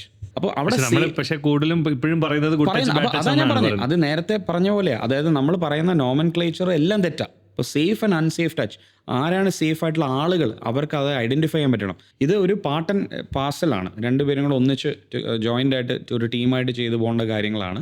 അവിടെയാണ് ഈ പേരൻസ് ഓറിയൻറ്റേഷൻ്റെ പ്രസക്തി. നമ്മൾ പലപ്പോഴും ട്രിവാൻഡ്രത്ത് മായാസമ്മ എന്ന് പറഞ്ഞൊരു ഇൻഫ്ലുവൻസറുണ്ട്. മായാസമ്മ ട്രിവാൻഡ്രത്ത് വരുമ്പോഴൊക്കെ ഫ്രണ്ട്സ് സ്കൂളിൽ മായാസമ്മയുടെ സെഷൻസ് വെക്കാറുണ്ട്. ഇൻസ്റ്റാഗ്രാമിൽ മായാസമ്മ എന്ന് സെർച്ച് ചെയ്ത് നോക്കിയാൽ അറിയാം. നമ്മൾ പലപ്പോഴും ഈ സെഷൻസൊക്കെ ഫ്രണ്ട്സ് സ്കൂളിലെ പേരൻസിന് വളരെ സ്പെഷ്യൽ റേറ്റിലൊക്കെയാണ് നമ്മൾ ഓഫർ ചെയ്യുന്നത്. ബട്ട് പലപ്പോഴും നമ്മൾ കണ്ടിട്ടുള്ളത് പാർട്ടിസിപ്പേഷൻ വളരെ കുറവാണ് ഇതുപോലുള്ള സെഷൻസ്. നമ്മുടെ ആളുകൾക്ക് ഈ സെക്സ് റിലേറ്റഡും ആയിട്ടുള്ള ടോപ്പിക്സ് ഒരു കർട്ടൻ്റെ പുറകിൽ സംസാരിക്കാനും കാണാനും ഉള്ള താല്പര്യത്തിനപ്പുറത്തോട്ട് ശരിക്കും ഇതിനെക്കുറിച്ച് പഠിച്ച് മനസ്സിലാക്കി എഡ്യൂക്കേഷൻ അവയർനെസ് ക്രിയേറ്റ് ചെയ്യാനുള്ള ഒരു ചേഞ്ച് കൾച്ചറിൽ വരണം. അതിൽ മാത്രമേ ഇത് നടക്കത്തുള്ളൂ. അപ്പോൾ സ്കൂളിൽ അത് നടക്കുന്നുണ്ട്, ബട്ട് അതൊരു രണ്ടുപേരും കൂടെ ഒന്നിച്ച് ചെയ്തു പോകേണ്ട ഒരു കാര്യമാണ്. അതുപോലെ തന്നെ ഇമ്പോർട്ടൻ്റ് ആണ്, ഇപ്പോൾ ഒരു അബ്യൂസ് നടന്നു കഴിഞ്ഞാൽ ആ കുട്ടിക്ക് അത് ടീച്ചറിൻ്റെ അടുത്ത് വന്ന് പറയാനുള്ള ധൈര്യം, അതാണ് സേഫ് സ്പേസ്. ആ സേഫ് സ്പേസ് ആണ് നമ്മൾ ക്രിയേറ്റ് ചെയ്യാൻ നോക്കുന്നത്. ഞാൻ ഓർക്കുന്നുണ്ട്, പലപ്പോഴും നമ്മൾ ഈ ഷെയ്മിങ് ഒരു പ്രശ്നമാണ് പലയിടത്തും. ഇപ്പോൾ സ്കേർട്ടിന് ഇച്ചിരി നീളം കുറഞ്ഞ ഉടനെ ആ കുട്ടിയെ ഷെയിം ചെയ്യുക, അല്ലെങ്കിൽ ആണുങ്ങളുടെ ഒരു ബട്ടൺ തുറന്നിട്ട ഉടനെ നെഞ്ച് കാണിച്ച് നീ എന്താണ് ഉദ്ദേശിക്കുന്നത്. അപ്പോൾ ടീച്ചേഴ്സിൻ്റെ വായിൽ നിന്ന് വരുന്ന ചില വാക്കുകളും ഇത് തന്നെ ട്രോമയാണ്. അപ്പം എനിക്ക് ഞാൻ സ്കൂളിലൊക്കെ പഠിക്കുന്ന സമയത്ത് എൻ്റെ ഫ്രണ്ട്സായിട്ടുള്ള ഒത്തിരി പെൺകുട്ടികൾ ആ ട്രോമയിൽ കൂടെ കടന്നുപോയ ആളുകൾ ഒത്തിരി പേരുണ്ട്. അപ്പോൾ കുറച്ച് സ്റ്റൈൽഡായിട്ട് ഡ്രസ്സ് ചെയ്യാൻ താല്പര്യമുള്ള നീഡ് ലെവലിൽ സ്കേർട്ട് തയ്പ്പിക്കുന്ന പേരൻസിനെ വിളിച്ചിട്ട് നിങ്ങൾ മക്കളെ എന്താക്കാനാണ് വളർത്തുന്നതെന്ന് ചോദിച്ച് വന്ന് എൻ്റെ അടുത്ത് പറഞ്ഞ പെൺകുട്ടികൾ ഫ്രണ്ട്സ് എനിക്കുണ്ട്.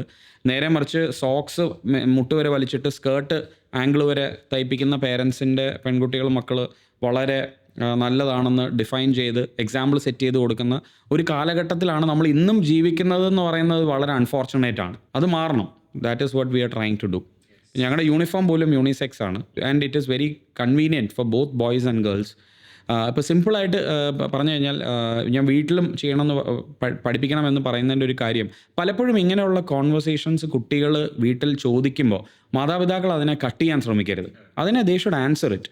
അത് എങ്ങനെ ആൻസർ ചെയ്യണം എന്നുള്ളത് അവർ പഠിക്കണം. അതിനാണ് ഈ മായാസമ്മയുടെ ഒക്കെ പോലെ, അല്ലെങ്കിൽ ഇൻ്റർനെറ്റിൽ ഇഷ്ടംപോലെ കോണ്ടന്റ് അവൈലബിൾ ആണ്. കുട്ടികളുമായിട്ട് എങ്ങനെ sex conversations, sex education base ചെയ്തുള്ള conversation, safe and unsafe touch, body പാർട്സിനെ കുറിച്ചുള്ള ഏത് പ്രായത്തിൽ എന്ത് ഇൻട്രൊഡ്യൂസ് ചെയ്യണം എന്നുള്ളത്. ഇപ്പോൾ സിമ്പിളായിട്ട് ഞാൻ എൻ്റെ മോനെ ആദ്യമായിട്ട് ഞാൻ ഇപ്പോഴും ഓർക്കുന്നുണ്ട്, മൂത്രം ഒഴിക്കാനായിട്ട് അവനെ ഞാൻ പഠിപ്പിക്കുകയാണ്. അതായത് ആസ് എ മാൻ നമ്മൾ മൂത്രം ഒഴിക്കുമ്പോൾ, നമ്മൾ നിന്ന് മൂത്രം ഒഴിച്ച് കഴിയുമ്പോൾ നമ്മൾ ചിലപ്പോൾ 2-3 തമാശയ്ക്ക് പറയാം 2-3 തുള്ളി ബാക്കിയുള്ളപ്പോൾ അത് തട്ടിക്കുടഞ്ഞ് കളയണം എന്ന് പറയുന്നത്. ഇത് ഒരു അച്ഛൻ പറഞ്ഞു കൊടുക്കേണ്ടതാണ്. ചിലപ്പോൾ ഒരു അമ്മയ്ക്ക് അതിനെക്കുറിച്ച് അറിയണമെന്ന് നിർബന്ധമില്ല. ഒരു അച്ഛനാണ് അത് പറഞ്ഞു കൊടുക്കേണ്ടത്. പക്ഷെ അച്ഛനത് പറഞ്ഞില്ലെങ്കിൽ ആ കുട്ടി ചിലപ്പം, അല്ലെങ്കിൽ ഇപ്പോൾ ബാത്റൂം, ഇപ്പോൾ ടോയ്ലറ്റ് സീറ്റ് മടക്കി വെച്ചിട്ട് വേണം മൂത്രം ഒഴിക്കാൻ, അല്ലെങ്കിൽ ഫ്ലഷ് അടിച്ചു കഴിഞ്ഞ് നമ്മൾ ബാത്റൂമിൽ നിന്ന് ഇറങ്ങുന്നതിന് മുമ്പേ കൈ കഴുകണം എന്നുള്ള കാര്യങ്ങളൊക്കെ അത് സ്കൂളിലും പറയാം, യെസ്. പക്ഷേ മൂത്രം ഒഴിച്ചു കഴിയുമ്പം നിങ്ങൾ തട്ടിക്കൊടയണം എന്നൊരു ബോയോട് പറഞ്ഞു കൊടുക്കാൻ ഏറ്റവും സിമ്പിളായിട്ട് ഒരു അച്ഛനാണ് സാധിക്കുന്നത്, അല്ലേ? അപ്പോൾ അങ്ങനെയുള്ള അമ്മമാർക്ക് പെൺമക്കളോടും അച്ഛന്മാർക്ക് ആൺമക്കളോടും തിരിച്ചും പറഞ്ഞു കൊടുക്കാനുള്ള ഒരു സ്പേസ് വീട്ടിലുണ്ടായിരിക്കണം. That will change a lot of things in our society. Even പീരിയഡ്സിനെ പറ്റിയുള്ള ഇതാണെങ്കിൽ പോലും, ലൈക്ക് കുട്ടി വന്നു കഴിഞ്ഞിട്ടല്ലേ ഇതെന്താ സംഭവം ഫ്രീക്ക് ഔട്ട് അല്ല, അവിടെ മാറ്റി ഒന്ന് ആലോചിച്ച് നോക്കണം. നമ്മുടെ ഇന്ത്യൻ കൾച്ചർ അനുസരിച്ച് ആദ്യമായി പീരിയഡ്സ് ഉണ്ടാകുമ്പോൾ അതൊരു സെലിബ്രേഷനായി മാറുന്ന ഒരു സൊസൈറ്റിയാണ്, ഒരു കൾച്ചറാണ് ഇന്ത്യക്കുള്ളത്, അല്ലേ? ആ കൾച്ചറുള്ള ഭാരതത്തിൻ്റെ, നമ്മുടെ ഇന്ത്യയിൽ നമ്മൾ പീരിയഡ്സിനെ കുറിച്ച് വളരെ സീക്രട്ടീവായിട്ടാണ് ഡിസ്കസ് ചെയ്യുന്നത്. അതായത് ഒരു ബ്രദർ പോലും സിസ്റ്ററിന് പീരിയഡ് ആയി എന്ന് ഉള്ളത് വീട്ടിലെ മന്ത്ലി ചർച്ചകളിൽ അറിയാൻ പാടില്ല. സാനിറ്ററി പാഡ്സ് ഉപയോഗിക്കുന്നു, അല്ലെ? ഇപ്പൊ വന്ന പല ഡെവലപ്മെന്റ്സ് ഉണ്ടല്ലോ, ഈ സാനിറ്ററി പാഡ്സിന് ഓൾട്ടർനേറ്റ് ആയിട്ടുള്ള പല കപ്പുകളും അങ്ങനെയുള്ളതിനെ കുറിച്ചൊക്കെ വീട്ടിൽ ഓപ്പൺ ചർച്ചകൾ ഉണ്ടാകണം. അവിടെയാണ് മാറ്റങ്ങൾ വരാൻ പോകുന്നത്. അത് വാങ്ങാൻ പോകാൻ മടി. ഇപ്പം ഈവൻ നമ്മൾ വലുതായി കഴിഞ്ഞ് നമ്മൾ കോണ്ടം മേടിക്കാൻ പോലും നമ്മൾ മെഡിക്കൽ സ്റ്റോറിൽ പോയി കഴിഞ്ഞാൽ നമുക്ക് ചോദിക്കാൻ മടിയാണ്. അല്ലെങ്കിൽ ഇങ്ങനെ കൈകൊണ്ട് മറ്റേത് അത് നമ്മുടെ അപ്ബ്രിങ്ങിങ്ങിന്റെ കൾച്ചറിന്റെ പ്രോബ്ലമാണ്. യെസ്. അപ്പോൾ നമ്മൾ എക്സ്പീരിയൻഷ്യൽ ലേണിങ്ങിനെ പറ്റി, നമ്മുടെ എഡ്യൂക്കേഷൻ സിസ്റ്റത്തിന്റെ കാര്യങ്ങളൊക്കെ ഒരുപാട് കാര്യങ്ങൾ അതിനെപ്പറ്റി ചർച്ച ചെയ്തു. നമ്മളിപ്പോൾ ഫ്രണ്ട് സ്കൂളിന്റെ കാര്യം പറയുമ്പോൾ, ഫ്രണ്ട് സ്കൂളിന്റെ ഒരു എന്താ പറയുക, ഒരു ലെഗസി, ഒരു ഹിസ്റ്ററി എന്ന് പറഞ്ഞു കഴിഞ്ഞാൽ അത് നമ്മൾ വിചാരിക്കുന്നതിനേക്കാളും ഒത്തിരി മുന്നേ ഉള്ളൊരു സംഭവമാണ്. അതെ. അപ്പം അത് ഇവിടെയുള്ള പലർക്കും അറിയില്ല എന്ന് തോന്നുന്നു, അല്ലേ? അതെ. ആക്ച്വലി ദ ഫ്രണ്ട് സ്കൂൾ എന്ന് പറയുന്നത് ഒരു പുതിയ ബ്രാൻഡാണ്, ദ ഫ്രണ്ട് സ്കൂൾ. പക്ഷേ friends play school and Kinder garden എന്ന് പറയുന്നത് ഒരു 38 വർഷം പഴമയുള്ള ഒരു തിരുവനന്തപുരം നഗരത്തിൻ്റെ ഒരു ചരിത്രത്തിൻ്റെ ഒരു ഭാഗമാണെങ്കിൽ വേണമെങ്കിൽ പറയാം. കാര്യം നമുക്ക് ഈ വർഷങ്ങളുടെ ഇടയിൽ മുഖ്യമന്ത്രിമാരുടെ മക്കളും ആഭ്യന്തരമന്ത്രിമാരുടെ മക്കളും ഫിനാൻസ് മിനിസ്റ്റേഴ്സിൻ്റെ മക്കളും അതോടൊപ്പം തന്നെ തിരുവനന്തപുരം നഗരത്തിലെ ബ്യൂറോക്രാറ്റ്സിൻ്റെയും IPS IAS ഓഫീസേഴ്സിൻ്റെയും ഇവിടുത്തെ ഏറ്റവും വലിയ ബിസിനസ്സുകാരുടെയും അതുപോലെ തന്നെ അവരുടെയൊക്കെ കൂടെ തന്നെ നമ്മളെപ്പോലെ എന്നെപ്പോലെയുള്ള സാധാരണ ജോലി ചെയ്യുന്ന സർക്കാർ ഉദ്യോഗസ്ഥരുടെയും ഒക്കെ മക്കൾ ഒന്നിച്ച് പഠിച്ച് വളർന്ന ഒരു ചരിത്രമുള്ള ഒരു സ്കൂളാണ്. അപ്പോൾ അതിനെ ഞാനും എൻ്റെ വൈഫും ഞങ്ങളാണ് ഇപ്പോൾ സ്കൂളിൻ്റെ ഡയറക്ടേഴ്സ്. ഞങ്ങൾ 2019 സ്കൂള് ടേക്ക് ഓവർ ചെയ്ത് 2022 ഇതിനെ കരിക്കുലം മൊത്തം എക്സ്പീരിയൻഷ്യൽ ലേണിങ്ങിലോട്ട് മാറ്റി 2022 1-ാം ക്ലാസ് ലോഞ്ച് ചെയ്ത് ഇപ്പം ഞങ്ങളുടെ ആദ്യത്തെ ബാച്ച് 3-ാം ക്ലാസ്സിൽ എത്തി നിൽക്കുന്നു. അവർ 2034 12th പാസ്സാകും. അതായത് 10 വർഷം, അടുത്ത 10 വർഷത്തിനകത്ത് അവർ 12th പാസ്സായി. ഞങ്ങളുടെ സ്കൂള്, ഞങ്ങളുടെ വിഷൻ എന്ന് പറയുന്നത് ഇന്ത്യയിലെ തന്നെ അറിയപ്പെടുന്ന ഏറ്റവും മികച്ച എക്സ്പീരിയൻഷ്യൽ ലേണിംഗ് ഓൾട്ടർനേറ്റ് സിസ്റ്റത്തിലുള്ള ഒരു സ്കൂളായി മാറണം എന്നുള്ളതിന് അതിനപ്പുറത്തോട്ട് കുഞ്ഞുങ്ങൾക്ക് എല്ലാ ദിവസവും വരാനും പഠിക്കാനും ജീവിതത്തിൻ്റെ ഇൻട്രസ്റ്റിംഗ് ആയിട്ടുള്ള ഒരു സ്ഥലമാക്കി അതിനെ വളർത്തിയെടുക്കണം എന്നുള്ള. അപ്പോൾ ഞങ്ങളിപ്പം 3 ക്യാമ്പസ് ഉണ്ട് ഞങ്ങൾക്ക്: നന്തൻകോട്, വെൺപാലവട്ടത്ത്, മേനംകുളത്ത്. ഞങ്ങൾ പുതിയ 2 ക്യാമ്പസസ് ഈ വർഷം ലോഞ്ച് ചെയ്യുന്നു. 2027 ഞങ്ങളുടെ മെയിൻ ക്യാമ്പസും വരുവാണ്. അവിടെയാണ് 12-ാം ക്ലാസ് വരെ പോകാൻ പോകുന്നത്. അപ്പോൾ ആ സ്കൂളിൽ നമ്മുടെ കുട്ടികൾ ഫാമിംഗ് ചെയ്യും. അവർക്ക് അവിടെ തന്നെ അഗ്രികൾച്ചറിനുള്ള ഓപ്പർച്യൂണിറ്റി, ഇൻറ്റേൺഷിപ്പിനുള്ള ഓപ്പർച്യൂണിറ്റി, ഒരു alternate system of full blown system നമ്മളവിടെ ക്രിയേറ്റ് ചെയ്യുവാണ്. അപ്പോൾ അതൊക്കെയാണ് ഞങ്ങളുടെ സ്വപ്നങ്ങൾ എന്ന് പറയുന്നത്, ഫ്രണ്ട് സ്കൂളിൻ്റെ സ്വപ്നം. ഇത്രയും വലിയൊരു സ്വപ്നമുള്ളൊരു സ്കൂളാണ്. അപ്പോൾ ഇത് ഒരിക്കലും നിങ്ങൾക്ക് ചുമ്മാ ഒരു സ്കൂൾ നടത്തുന്ന പോലെ നടത്തി കഴിഞ്ഞാൽ മുന്നോട്ട് ഇപ്പോൾ അടുത്ത വർഷം വരുമ്പോൾ കാണാം എന്നുള്ള രീതിയിലായിരിക്കത്തില്ല. അതിന് പ്രോപ്പറായിട്ടൊരു പ്ലാനിങ്ങും ഒരു പ്രോസസ്സൊക്കെ ഉണ്ടാവും.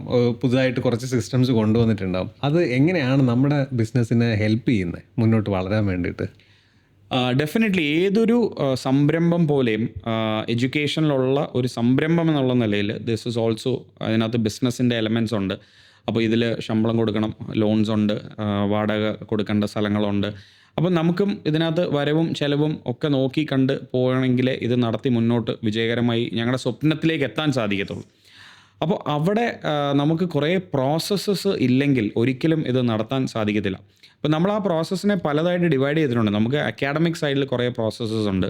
അത് ഒരു ടീമുണ്ട്. അപ്പോൾ ആ ടീമാണ് കോൺസ്റ്റൻ്റ്ലി ഞങ്ങൾ റിസർച്ച് ചെയ്തുകൊണ്ടേ ഇരിക്കുകയാണ്, ആ അക്കാഡമിക് ടീം. അപ്പോൾ ആ അക്കാഡമിക് ടീം റിസർച്ച് ചെയ്യുന്ന ഡേറ്റ നമ്മൾ പഠിക്കുകയും അതിനെ ബേസ് ചെയ്ത് ഓരോ നമ്മുടെ കോർ കമ്മിറ്റിയിൽ ഡിസ്കസ് ചെയ്ത് ഇത് ഇംപ്ലിമെൻ്റ് ചെയ്യാനുള്ള തീരുമാനങ്ങൾ എടുക്കുകയും അത് ടീച്ചേഴ്സിലേക്ക് കൊടുക്കുകയും അവർ അതിനെക്കുറിച്ച് റിസർച്ച് ചെയ്ത് അവരുടെ സൈഡിൽ നിന്ന് ലെസൺ പ്ലാൻസ് പ്രിപ്പയർ ചെയ്യുകയും ആ ലെസൺ പ്ലാൻസ് അവർ അക്കാഡമിക് ടീമിന് സബ്മിറ്റ് ചെയ്യും. അവരത് അപ്രൂവ് ചെയ്യും. ആ അപ്രൂവ് ചെയ്തതിനെ ക്ലാസ്സിൽ ഇംപ്ലിമെൻ്റ് ചെയ്യും. ആ ക്ലാസ്സിൽ ഇംപ്ലിമെൻ്റ് ചെയ്തതിൻ്റെ ഫീഡ്ബാക്ക്സ് നമ്മൾ റെഗുലറായിട്ട് എടുക്കും.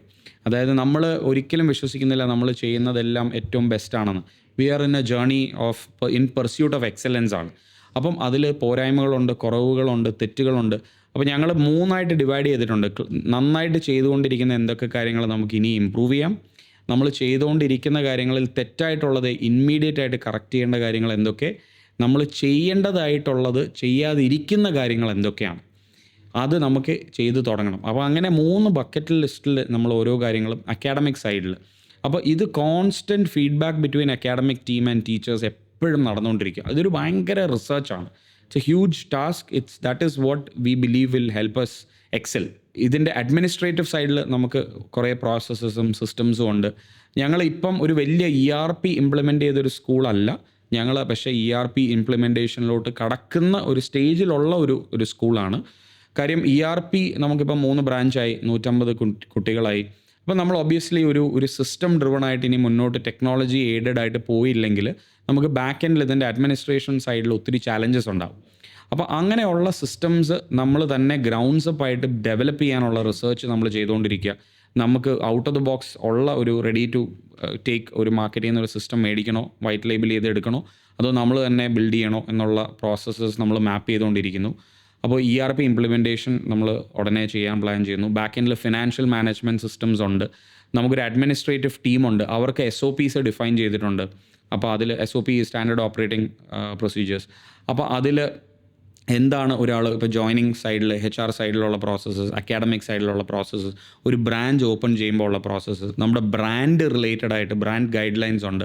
ബ്രാൻഡ് ഗൈഡ് ലൈൻസ് എന്തൊക്കെയാണ്, നമുക്ക് മാർക്കറ്റിംഗ് ചെയ്യാനായിട്ട് ഒരു ടീമുണ്ട്, അവർക്ക് കുറേ ഗൈഡ് ലൈൻസ് ഉണ്ട്, അവരുമായിട്ടുള്ള റെഗുലർ കമ്മ്യൂണിക്കേഷൻസ് ഉണ്ട്. നമ്മുടെ അഡ്മിനിസ്ട്രേറ്റീവ് ഫിനാൻസ് ടീമുണ്ട്. നമുക്കൊരു ഔട്ട്സോഴ്സ്ഡ് ഫിനാൻസ് ടീമാണ്. നമ്മുടെ ചാർട്ടേഡ് അക്കൗണ്ടൻ്റ് അടങ്ങുന്ന ഒരു അക്കൗണ്ടിങ് ടീമുണ്ട്.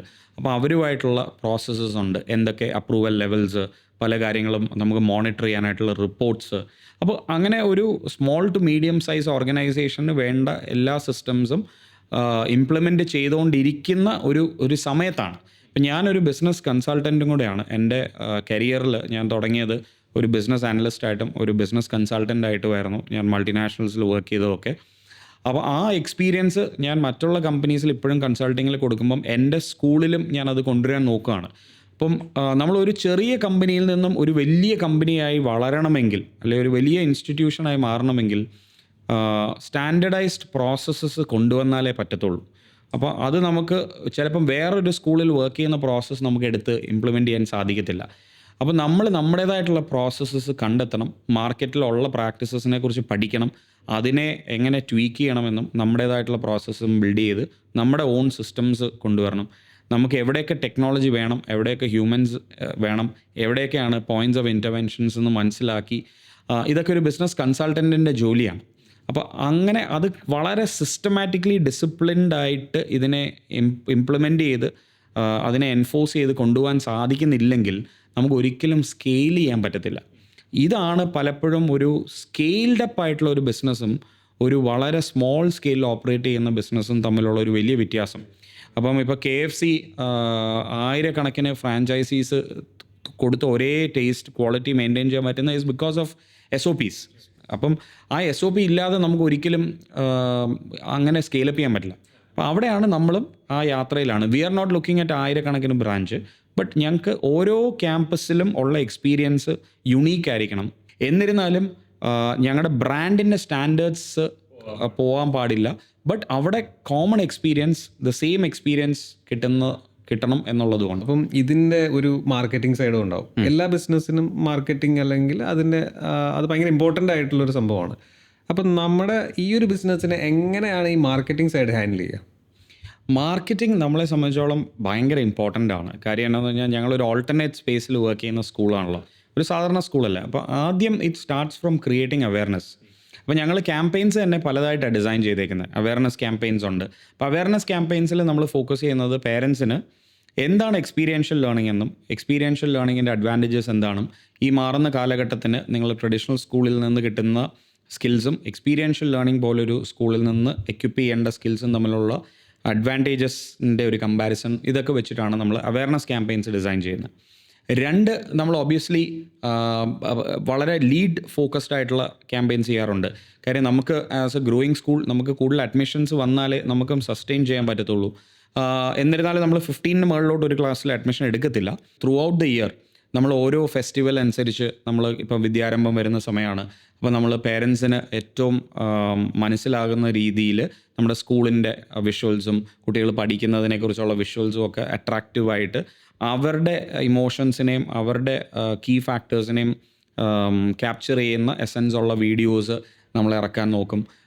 അതിനെ ബേസ് ചെയ്ത് ലീഡ് ക്യാമ്പയിൻസ് റൺ ചെയ്ത് നമ്മുടെ ബാക്ക് എൻഡിൽ നമുക്കൊരു പാർട്ട്ണറുണ്ട്. ആ പാർട്ട്ണർ നമുക്ക് വേണ്ടി ലീഡ്സ് ഫിൽട്ടർ ചെയ്ത് ക്വാളിഫൈ ചെയ്ത് നമുക്ക് അപ്പോയിൻമെൻറ്റ്സ് സെറ്റ് ചെയ്ത് സ്കൂളിൽ കൊണ്ടുവന്ന് സ്കൂളിലൊരു ടൂറും ഡിസ്കഷനും ഒക്കെ കൊടുത്ത് അങ്ങനെയാണ് ഞങ്ങൾ അഡ്മിഷൻസ് കൺവേർട്ട് ചെയ്യുന്നത്. അപ്പോൾ അതിനകത്തൊരു വളരെ സിസ്റ്റമാറ്റിക് ആയിട്ടുള്ളൊരു മാർക്കറ്റിംഗ് പ്രോസസ്സ് ഉണ്ട്. അപ്പോൾ ഓരോ കാര്യവും നമ്മൾ നോക്കുന്നത് we should be creating visibility എന്നുള്ളതാണ്. അപ്പോൾ ഒരു സൈഡിൽ നമ്മൾ അവയർനെസ് ക്രിയേറ്റ് ചെയ്യുന്നു, രണ്ടാമത്തെ സൈഡിൽ ട്രഡീഷണൽ സ്കൂൾസിൽ പോകുന്ന പേരൻസിനോട് നമ്മൾ കോൺസ്റ്റൻ്റ്ലി ചോദ്യങ്ങൾ ചോദിക്കുക എന്നുള്ള, നിങ്ങൾ എന്തിനാണ് നിങ്ങളുടെ കുഞ്ഞുങ്ങളെ ഒരു സ്കൂളിൽ വിടുന്നത്, ആ സ്കൂളിൽ നിന്ന് നിങ്ങൾ എന്തിനാണോ വിടുന്നത് അത് കിട്ടുന്നുണ്ടോ, എങ്കിൽ നിങ്ങൾ എന്തിന് ട്യൂഷന് വിടുന്നു, ഓക്കെ, നിങ്ങളുടെ ട്യൂഷന് വിടുന്നതുകൊണ്ട് നിങ്ങളുടെ കുഞ്ഞുങ്ങൾക്ക് സമയം കിട്ടുന്നുണ്ടോ, അവർക്ക് ഫ്രീ പ്ലേ ഇല്ല. അപ്പം ഇന്ന് കുഞ്ഞുങ്ങളുടെ ഏറ്റവും വലിയ പ്രശ്നം അവർക്ക് കളിക്കാൻ സമയമില്ല. അപ്പോൾ അതിന് പേരൻസും ഒരു ഭാഗമാണ് അതിൻ്റെ. അപ്പോൾ അതിനെ ചോദ്യം ചെയ്യിപ്പിക്കുക, അപ്പോൾ അവരെ കൊണ്ട് തിങ്ക് ചെയ്യിപ്പിക്കുക. ഓക്കെ, ഇതിനെ മാറണം, എൻ്റെ കുഞ്ഞിന് സമയമില്ല. ചിലപ്പോൾ അവർ ശ്രദ്ധിക്കുന്നില്ലായിരുന്നായിരിക്കും. അപ്പോൾ നമ്മുടെ ഒരു ക്യാമ്പയിനിലൂടെ ആയിരിക്കും അവർ, ശരിയാണല്ലോ, എൻ്റെ കുഞ്ഞിന് കളിക്കാൻ സമയം കിട്ടുന്നില്ല, അല്ലെങ്കിൽ ഞാൻ അവനെ 10 പരിപാടിക്ക് എൻറോൾ ചെയ്തേക്കുക, അതിൻ്റെ ആവശ്യമുണ്ടോ, അതിൻ്റെ ആവശ്യമില്ല എന്നുള്ള തിരിച്ചറിവ് നമ്മൾ ക്രിയേറ്റ് ചെയ്യാനായിട്ട് ശ്രമിക്കുന്നു. അതേപോലെ തന്നെയാണ് നമുക്കൊരു വിസിബിലിറ്റി എല്ലായിടത്തും ഉണ്ടായിരിക്കുക എന്നുള്ളത്. ഡിജിറ്റൽ വിസിബിലിറ്റി ആണ് നമ്മൾ കൂടുതൽ ഫോക്കസ് ചെയ്യുന്നത്. നമ്മുടെ ക്യാമ്പയിൻസിൽ ഏറ്റവും കൂടുതൽ നമ്മൾ ചെയ്യുന്നത് ഡിജിറ്റലാണ്. അതൊരു, ഞാൻ പറയുന്ന ഒരു 70% നമ്മൾ ഡിജിറ്റൽ സ്പേസിലാണ് പ്രൊമോട്ട് ചെയ്യുന്നത്. ഒരു 30% നമ്മൾ റോഡ് സൈഡ് ഹോർഡിങ്സ്, ബോർഡ്സ്.